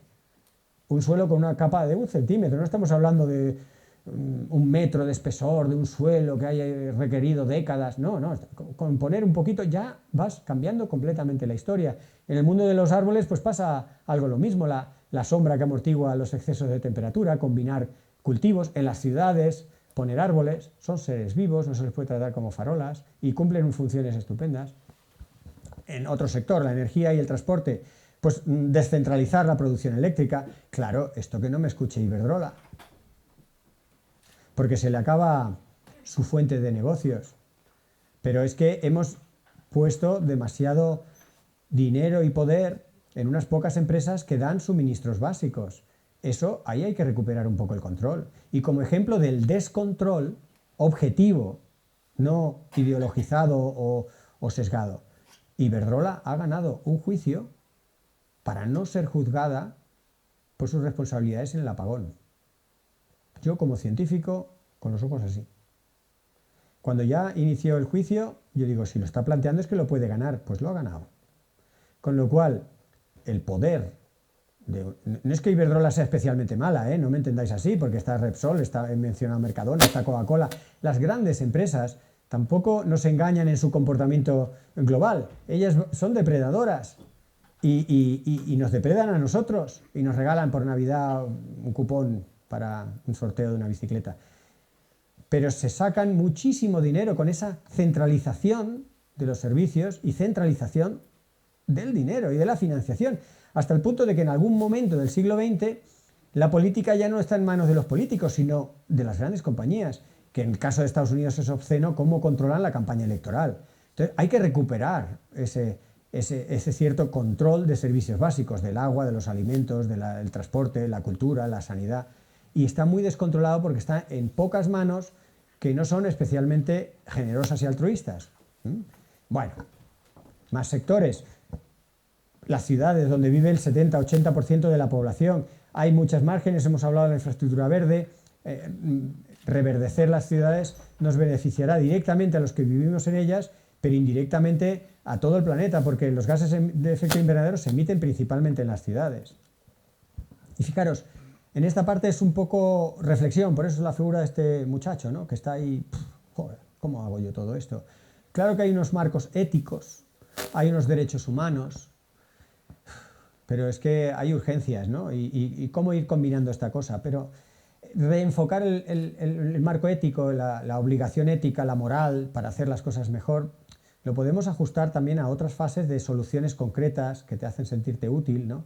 Y entre medio, pues, tendremos que corregir algunas leyes. Hay leyes que son completamente injustas, pero no porque las haya hecho un psicópata, ahora podría empezar a pasar más, pero porque se hicieron en otro momento, porque la Constitución española se hizo hace muchos años.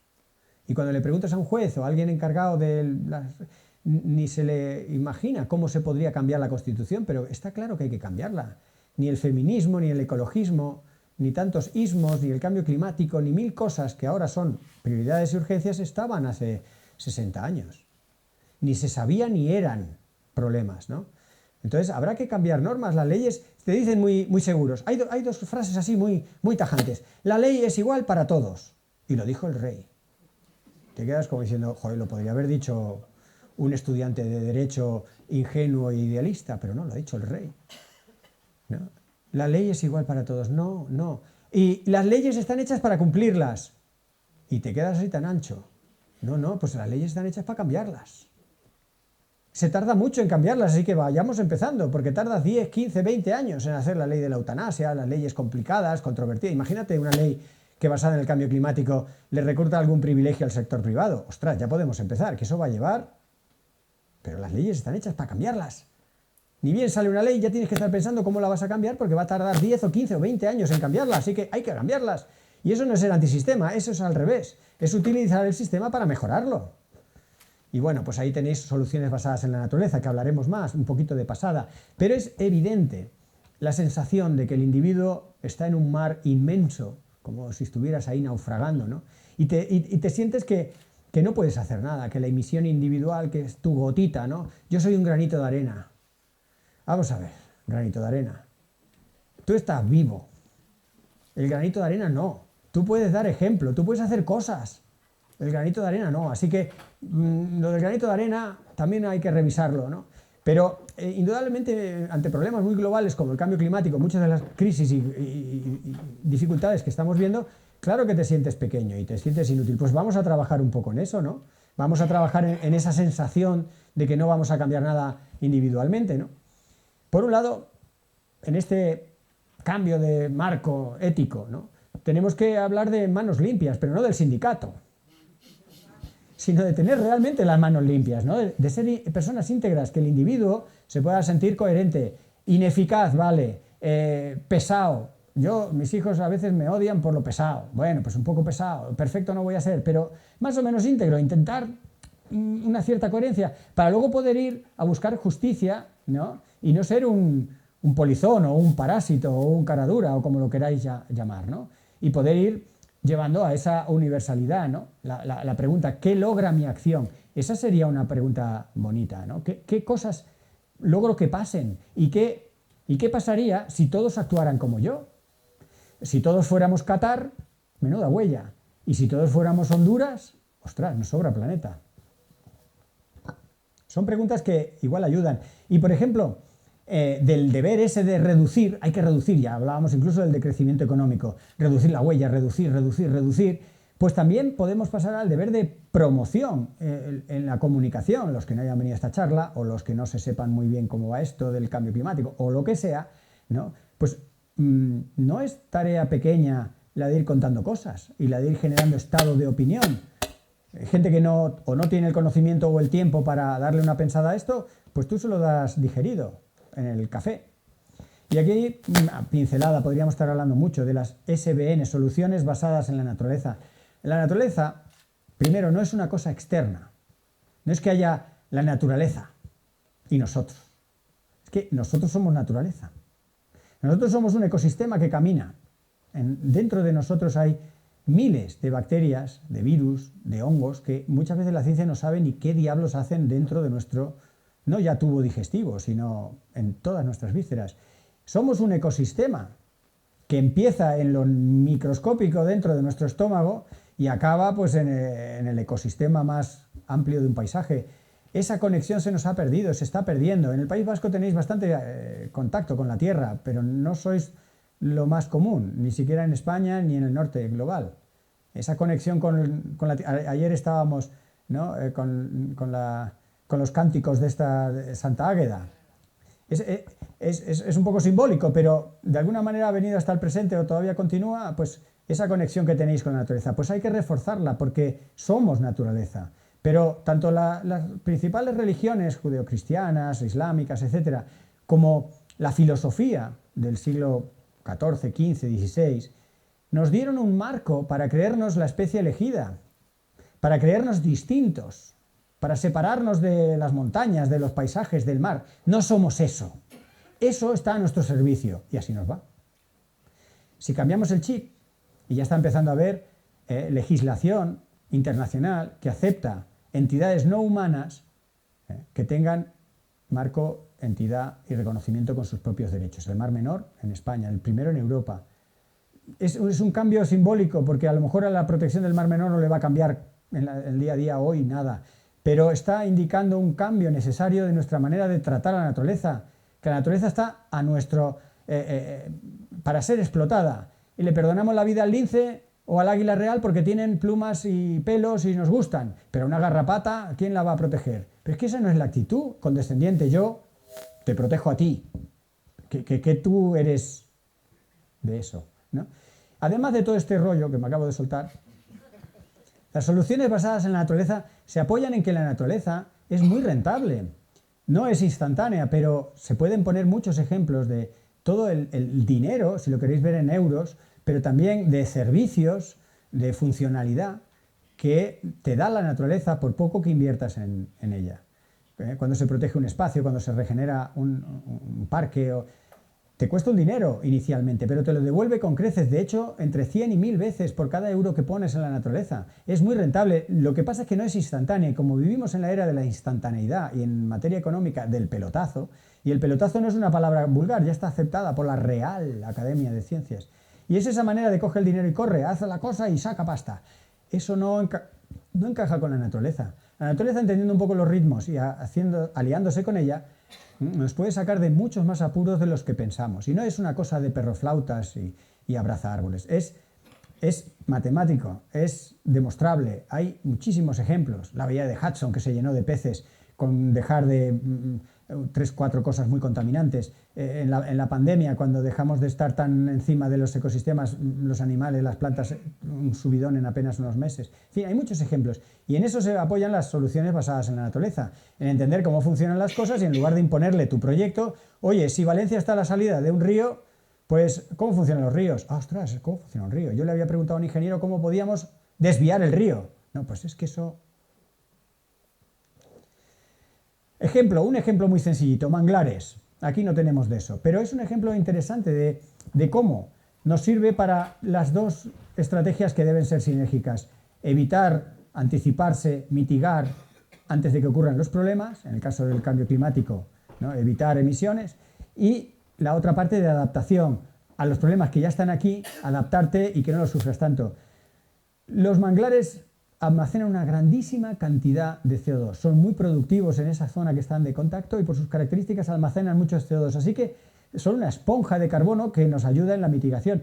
Pero es que cuando llega un tsunami, que se calcula que dentro de 10 años la mitad de la población humana, es decir, 4.000 millones de personas estarán en áreas propensas de tsunamis, los tsunamis están aumentando, pues cuando llega un tsunami tener manglares va estupendamente, porque es una barrera natural, no en vano es el resultado de millones de años de evolución, de vivir en una costa que periódicamente hay estos problemas. Es un ejemplo más, pero es un ejemplo, aunque sea tropical, que ilustra muy bien. Y tenemos este ciclo que lo podemos hacer virtuoso, ¿no? Entre un individuo ético, un individuo que se plantea estas cosas, que viene una mañana, ¿no?, de jueves aquí a escuchar el peñazo del Valladares, en lugar de estar jugando o leyendo o paseando.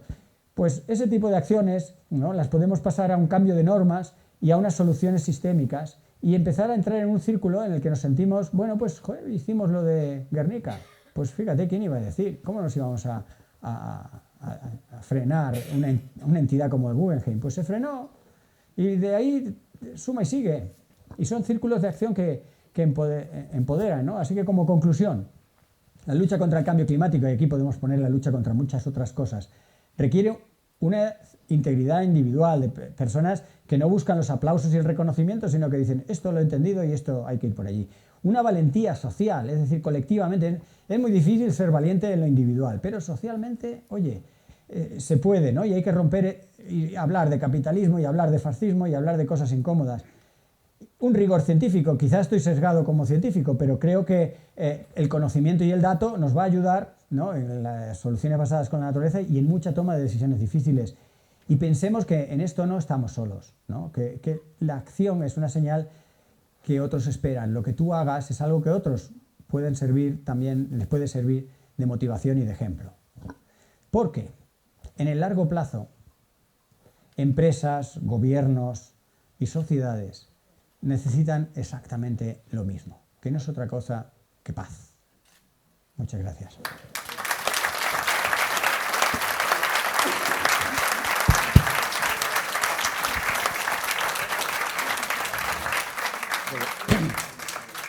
Bueno, agradecemos esta clase magistral porque seguro que desde el conocimiento es donde se plantean luego después los cambios, las actitudes, los pasos, lo que fuere, ¿no?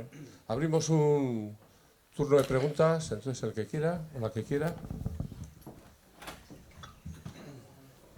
Hemos tocado tantos temas, ¿no? Sí.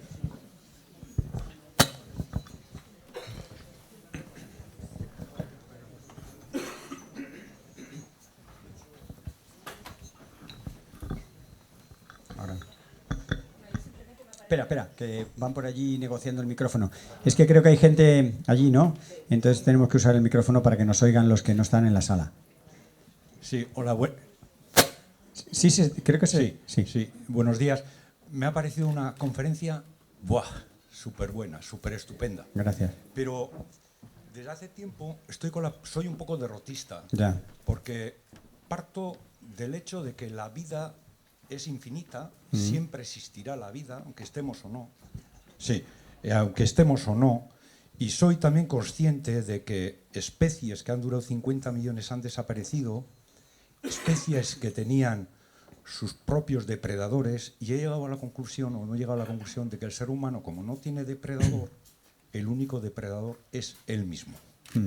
Por lo tanto, lo estamos haciendo estupendamente, como la naturaleza nos está diciendo que tenemos que hacer, depredándonos a nosotros mismos.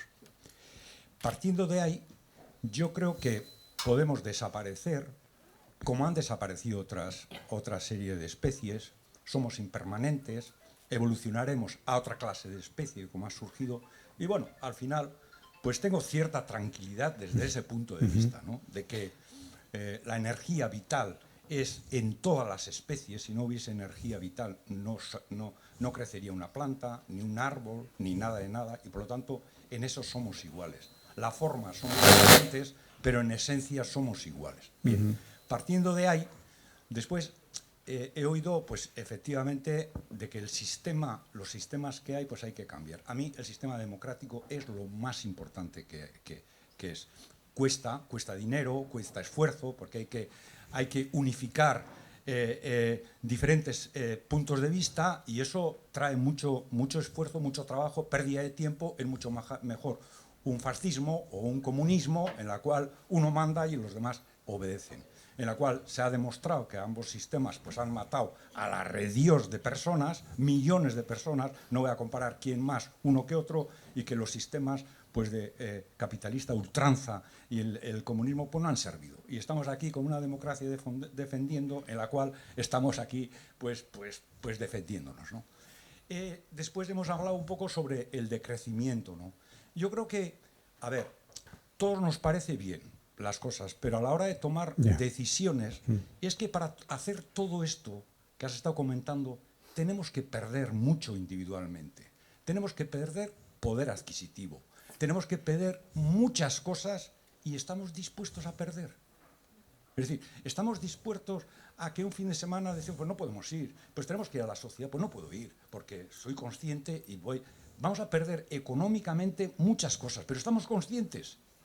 Estamos diciendo, el fascismo está surgiendo. ¿Por qué? Porque los que tenían que hacer no hacen.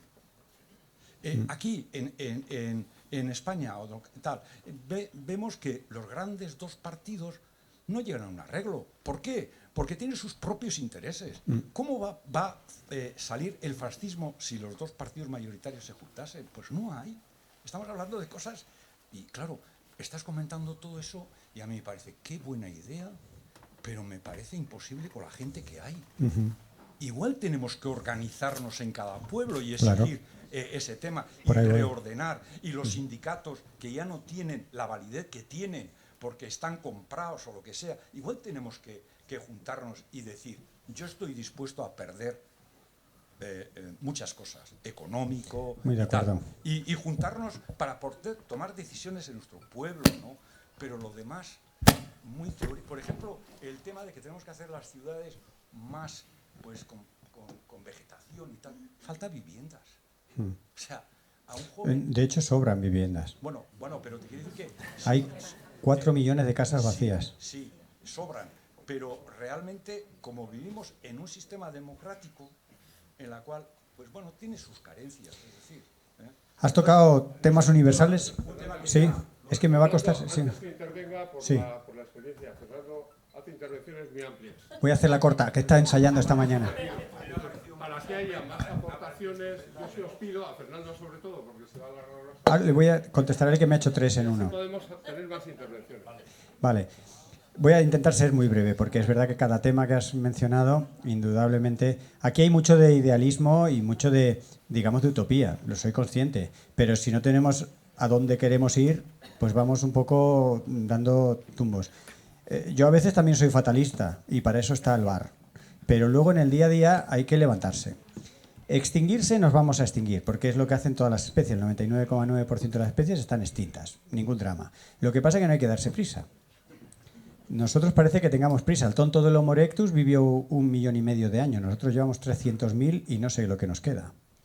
Mi idea es que estiremos, ¿no? este periodo de fortuna que es estar en el planeta. Y cómo estirarlo me parece difícil. Tú has incidido y es evidente que va a ser difícil, pero ¿cuál es la motivación para estirarlo? Sobre todo, empezar a quitar palabras que están en tu lenguaje que no te hacen ningún favor a ti, ni a mí, ni a muchos que se nos escapan esas palabras, que es perder. Llámale perder a vivir mejor. O sea, que no he podido ir a la sociedad, decías, que no puedo aprovechar una oferta de viajar al Caribe, porque voluntariamente decido disminuir mi huella. Claro, de entrada dices, no estoy haciendo, estoy perdiendo. Pero, ¿y lo que estás ganando? Es que nadie te pone esa parte. Y el sentido de la vida, lo hablábamos ayer, la felicidad, bien entendida, no es tener un coche o 3 o 6. Eso es una felicidad puntual que desaparece tal cual vino, ¿no? Pero la felicidad, esa que previene la depresión, la ansiedad, el suicidio, esa que realmente integra a la comunidad, es una felicidad que es el camino hacia lo que te hace sentir bien. Y todo eso, ¿y si lo empezamos a poner en la balanza de lo que ganamos?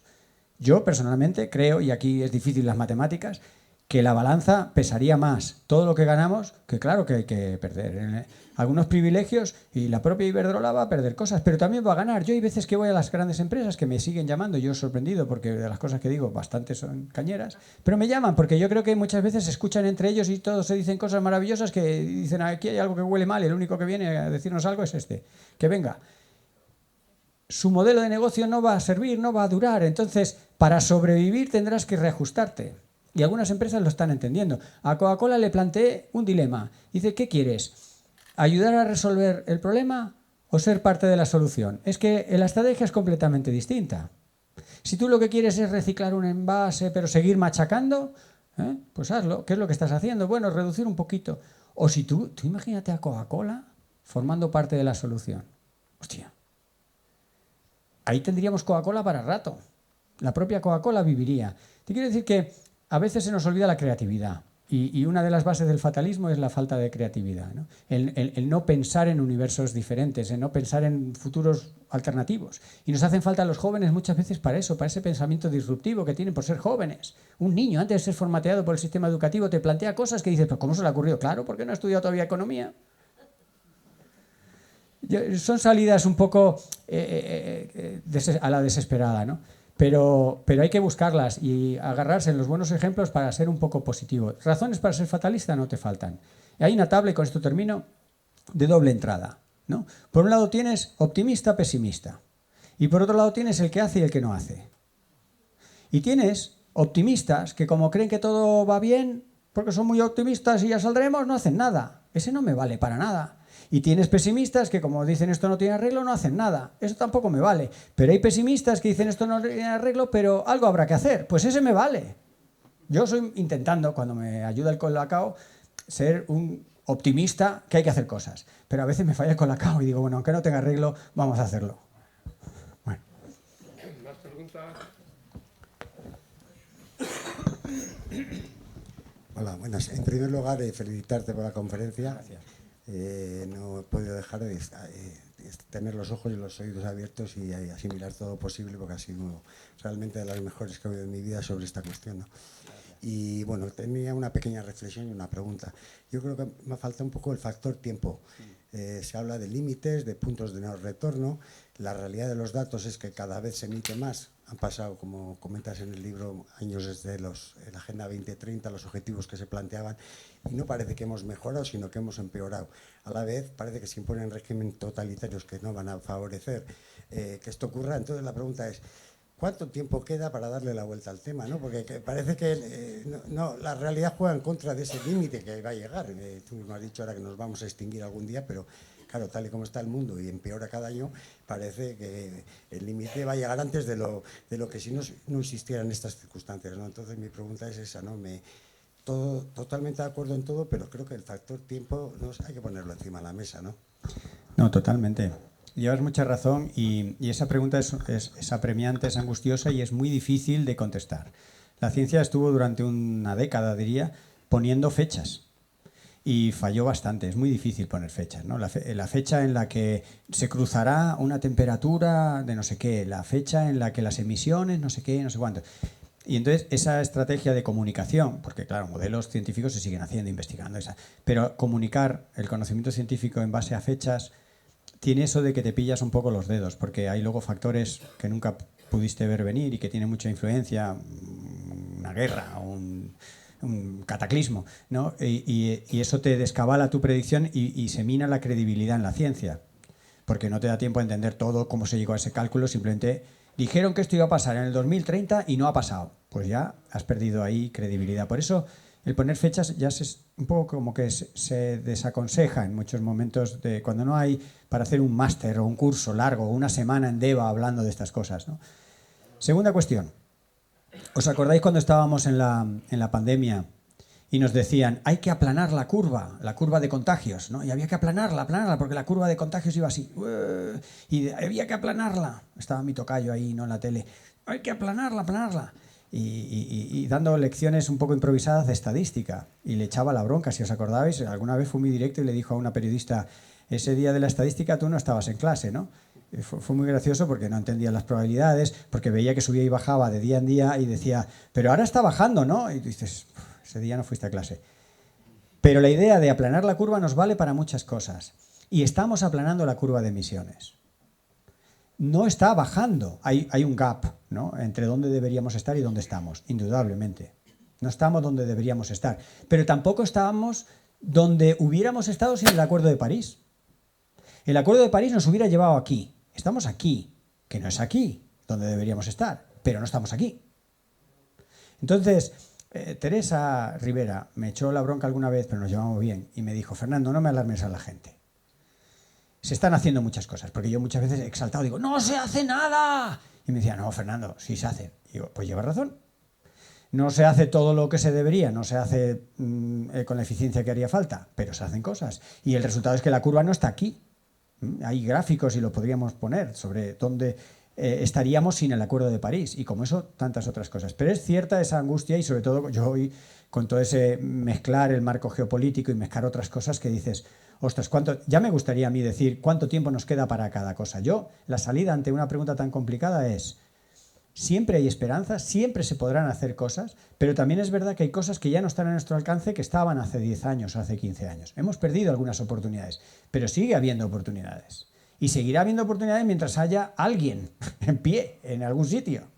Pero claro, llegar a esa situación desesperada que solo quede una pareja humana reproductora es un poquito extremo. Pero todavía esa pareja puede. Hemos remontado a la civilización con 500 mujeres reproductoras. Hubo un cuello de botella así en la humanidad, en Homo sapiens concretamente, de 500 mujeres reproductoras. Y de 500 estamos aquí, 8.000 millones.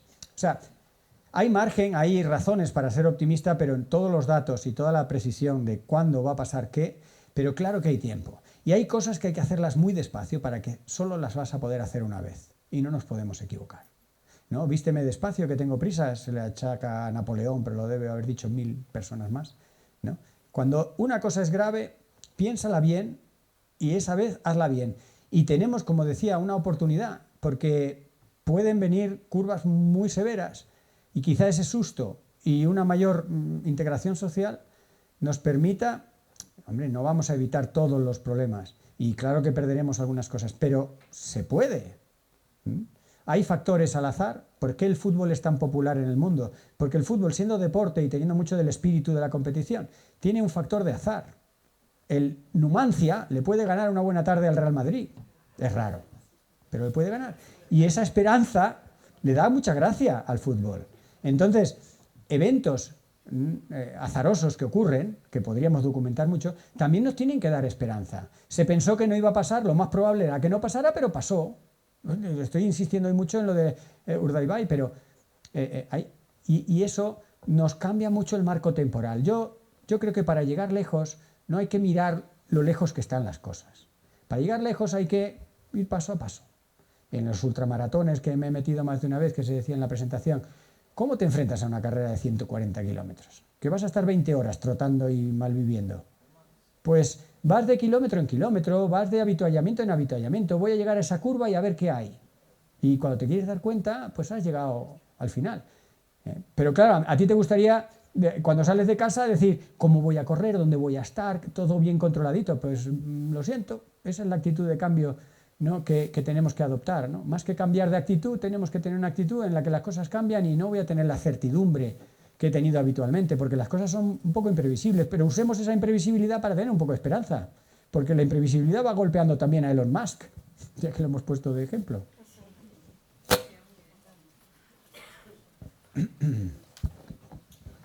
Aquí, sí, ella había levantado la mano. Sí, bueno, Milla Esker, ya te hemos escuchado muchas veces y bueno, estamos más o menos en el mismo campo. Lo que sí me gustaría recordar a todos es la importancia de la biodiversidad, que hemos hablado mucho, pero no se habla, bueno, no siempre se ha hablado algo, pero no esto, y creo que nos tenemos que dar cuenta que es el único seguro que tenemos, ¿no? Entonces, aunque muchas veces pues a la hora de la gestión se dice que es un costo invertir en protección, en conservación o cualquier otra cosa, es una inversión. Y eso creo que es muy importante que no nos olvidemos. Y al hilo de las pequeñas batallas, muchas veces no nos damos cuenta del poder que tenemos, es verdad lo del Guggenheim, también las centrales nucleares en su día, pero batallas pequeñas de cómo consumimos, por ejemplo, qué tipo de huevos compramos, pueden llevar al cambio de muchas cosas. Y a veces parece que no podemos hacer nada, pero cambios muy sencillos, que es verdad, igual puede ser más caro, pero a la larga es mejor para todos, porque si esas gallinas están mejor, lo que vamos a comer va a estar mejor y nuestra salud va a estar mucho mejor. Y luego también recordar que es verdad que a veces parece que no, pero ahí tuvimos el problema de la capa de ozono y ahí nos juntamos todos y se solucionó, más o menos, ¿no? Está solucionado, más o menos. Entonces quiere decir que es posible. Lo que pasa que todos nos tenemos que involucrar. Y lo que sí es verdad es que antes de urbanizar, de artificializar un suelo, tenemos que pensar de verdad si merece la pena.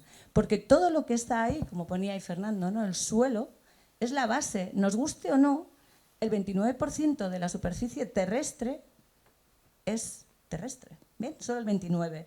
Pero una parte muy pequeña, no voy a ir a más números, pero del 70% que es como lo habitable, el 50% lo utilizamos los humanos, alimentando a los animales y demás.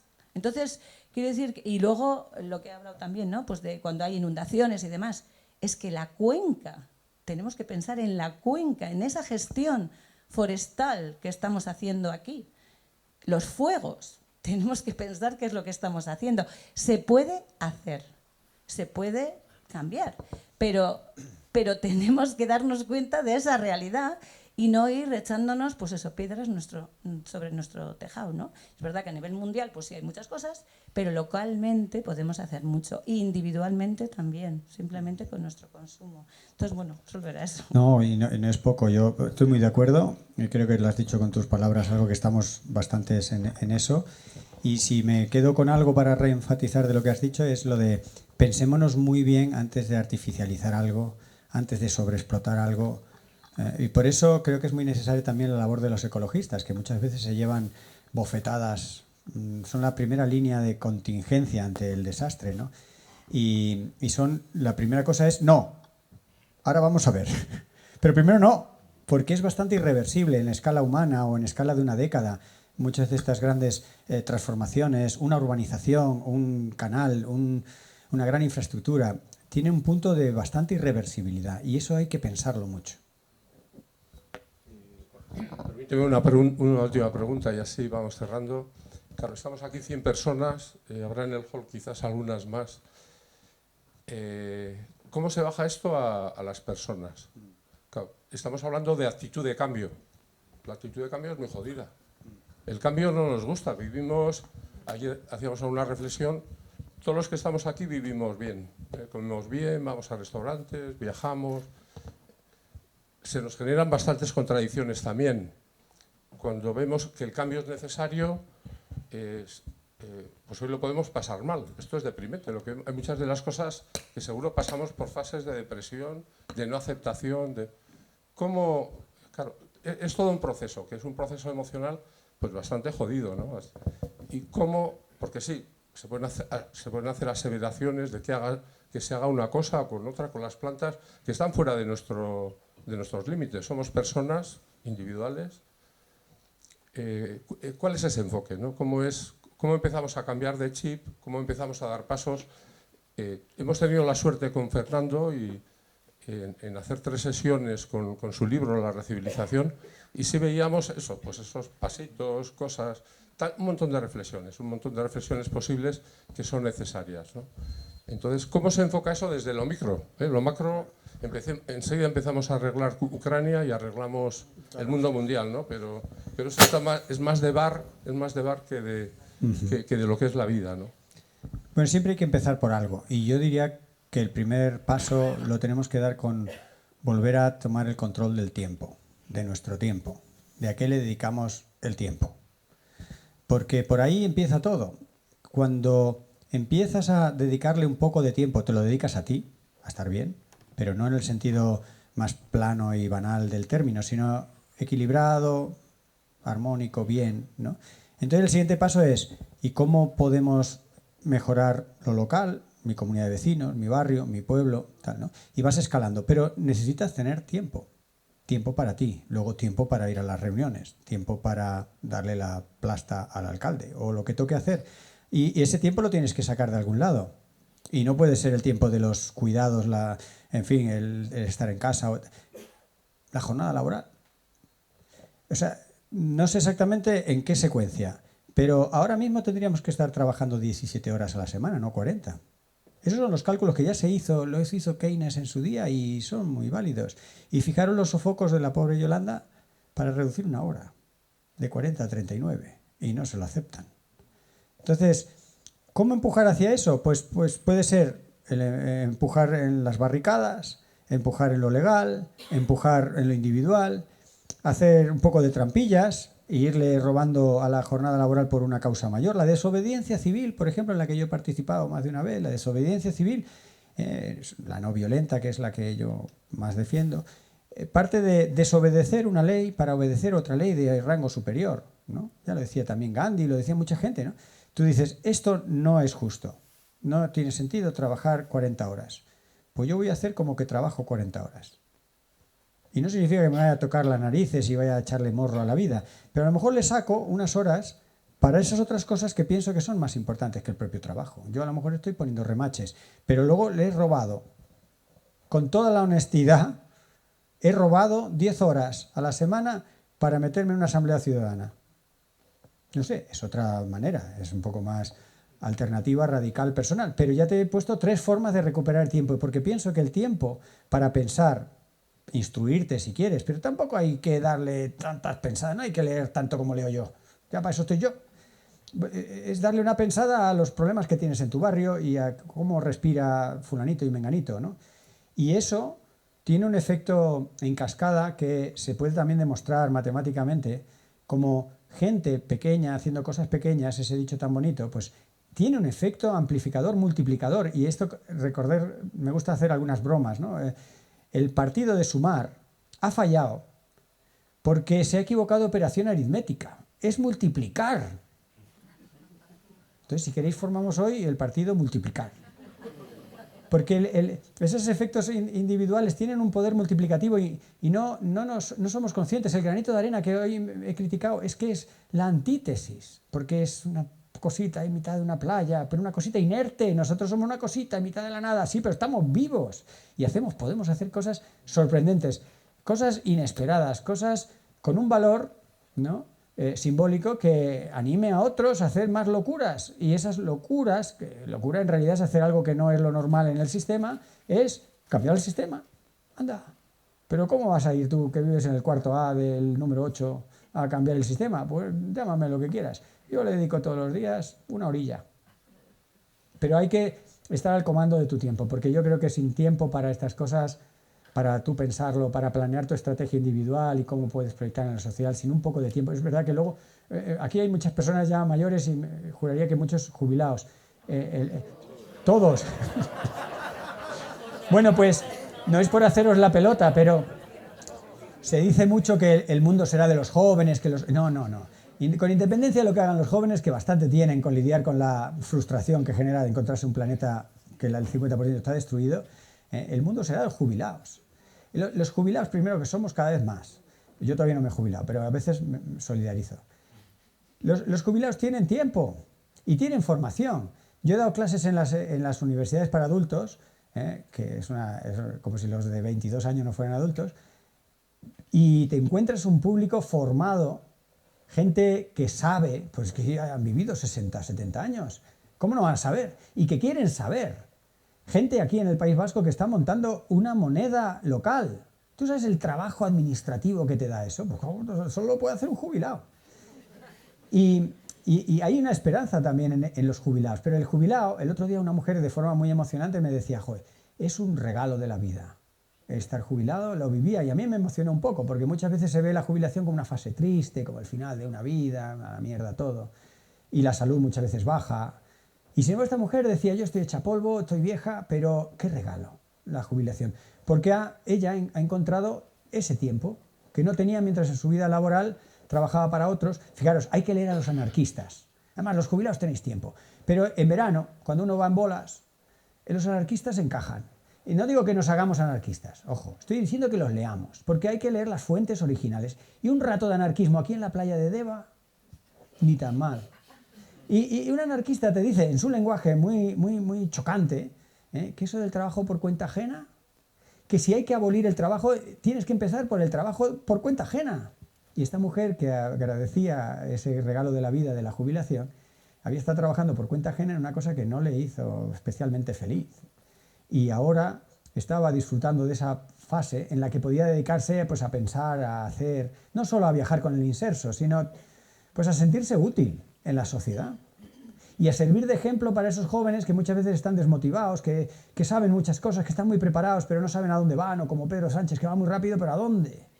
Pues aquí tienes una persona mayor. Se están dando unas convivencias, no sé si por aquí también hay, pero en algunos colegios, niños y niñas pequeños pasan un rato en un centro de mayores. Y hay como un abuelo postizo, una abuela postiza, y se dan unas relaciones muy bonitas, porque los niños van sin filtro porque todavía no se lo han puesto, y los mayores van sin filtro porque ya se lo han quitado. Y entonces, ahí hay una cosa que los demás, que todavía vamos con algunos filtros, pues decimos, no sé qué está pasando, pero mi niño no sé si será bolchevique, pero dice unas cosas, ¿no? Y eso es bonito de pensar. Y eso es darle una repensada a nuestro día a día, a nuestra vida y tal, que es ilusionante. Yo lo estoy contando y me estoy emocionando un poco. Bueno, pues gracias y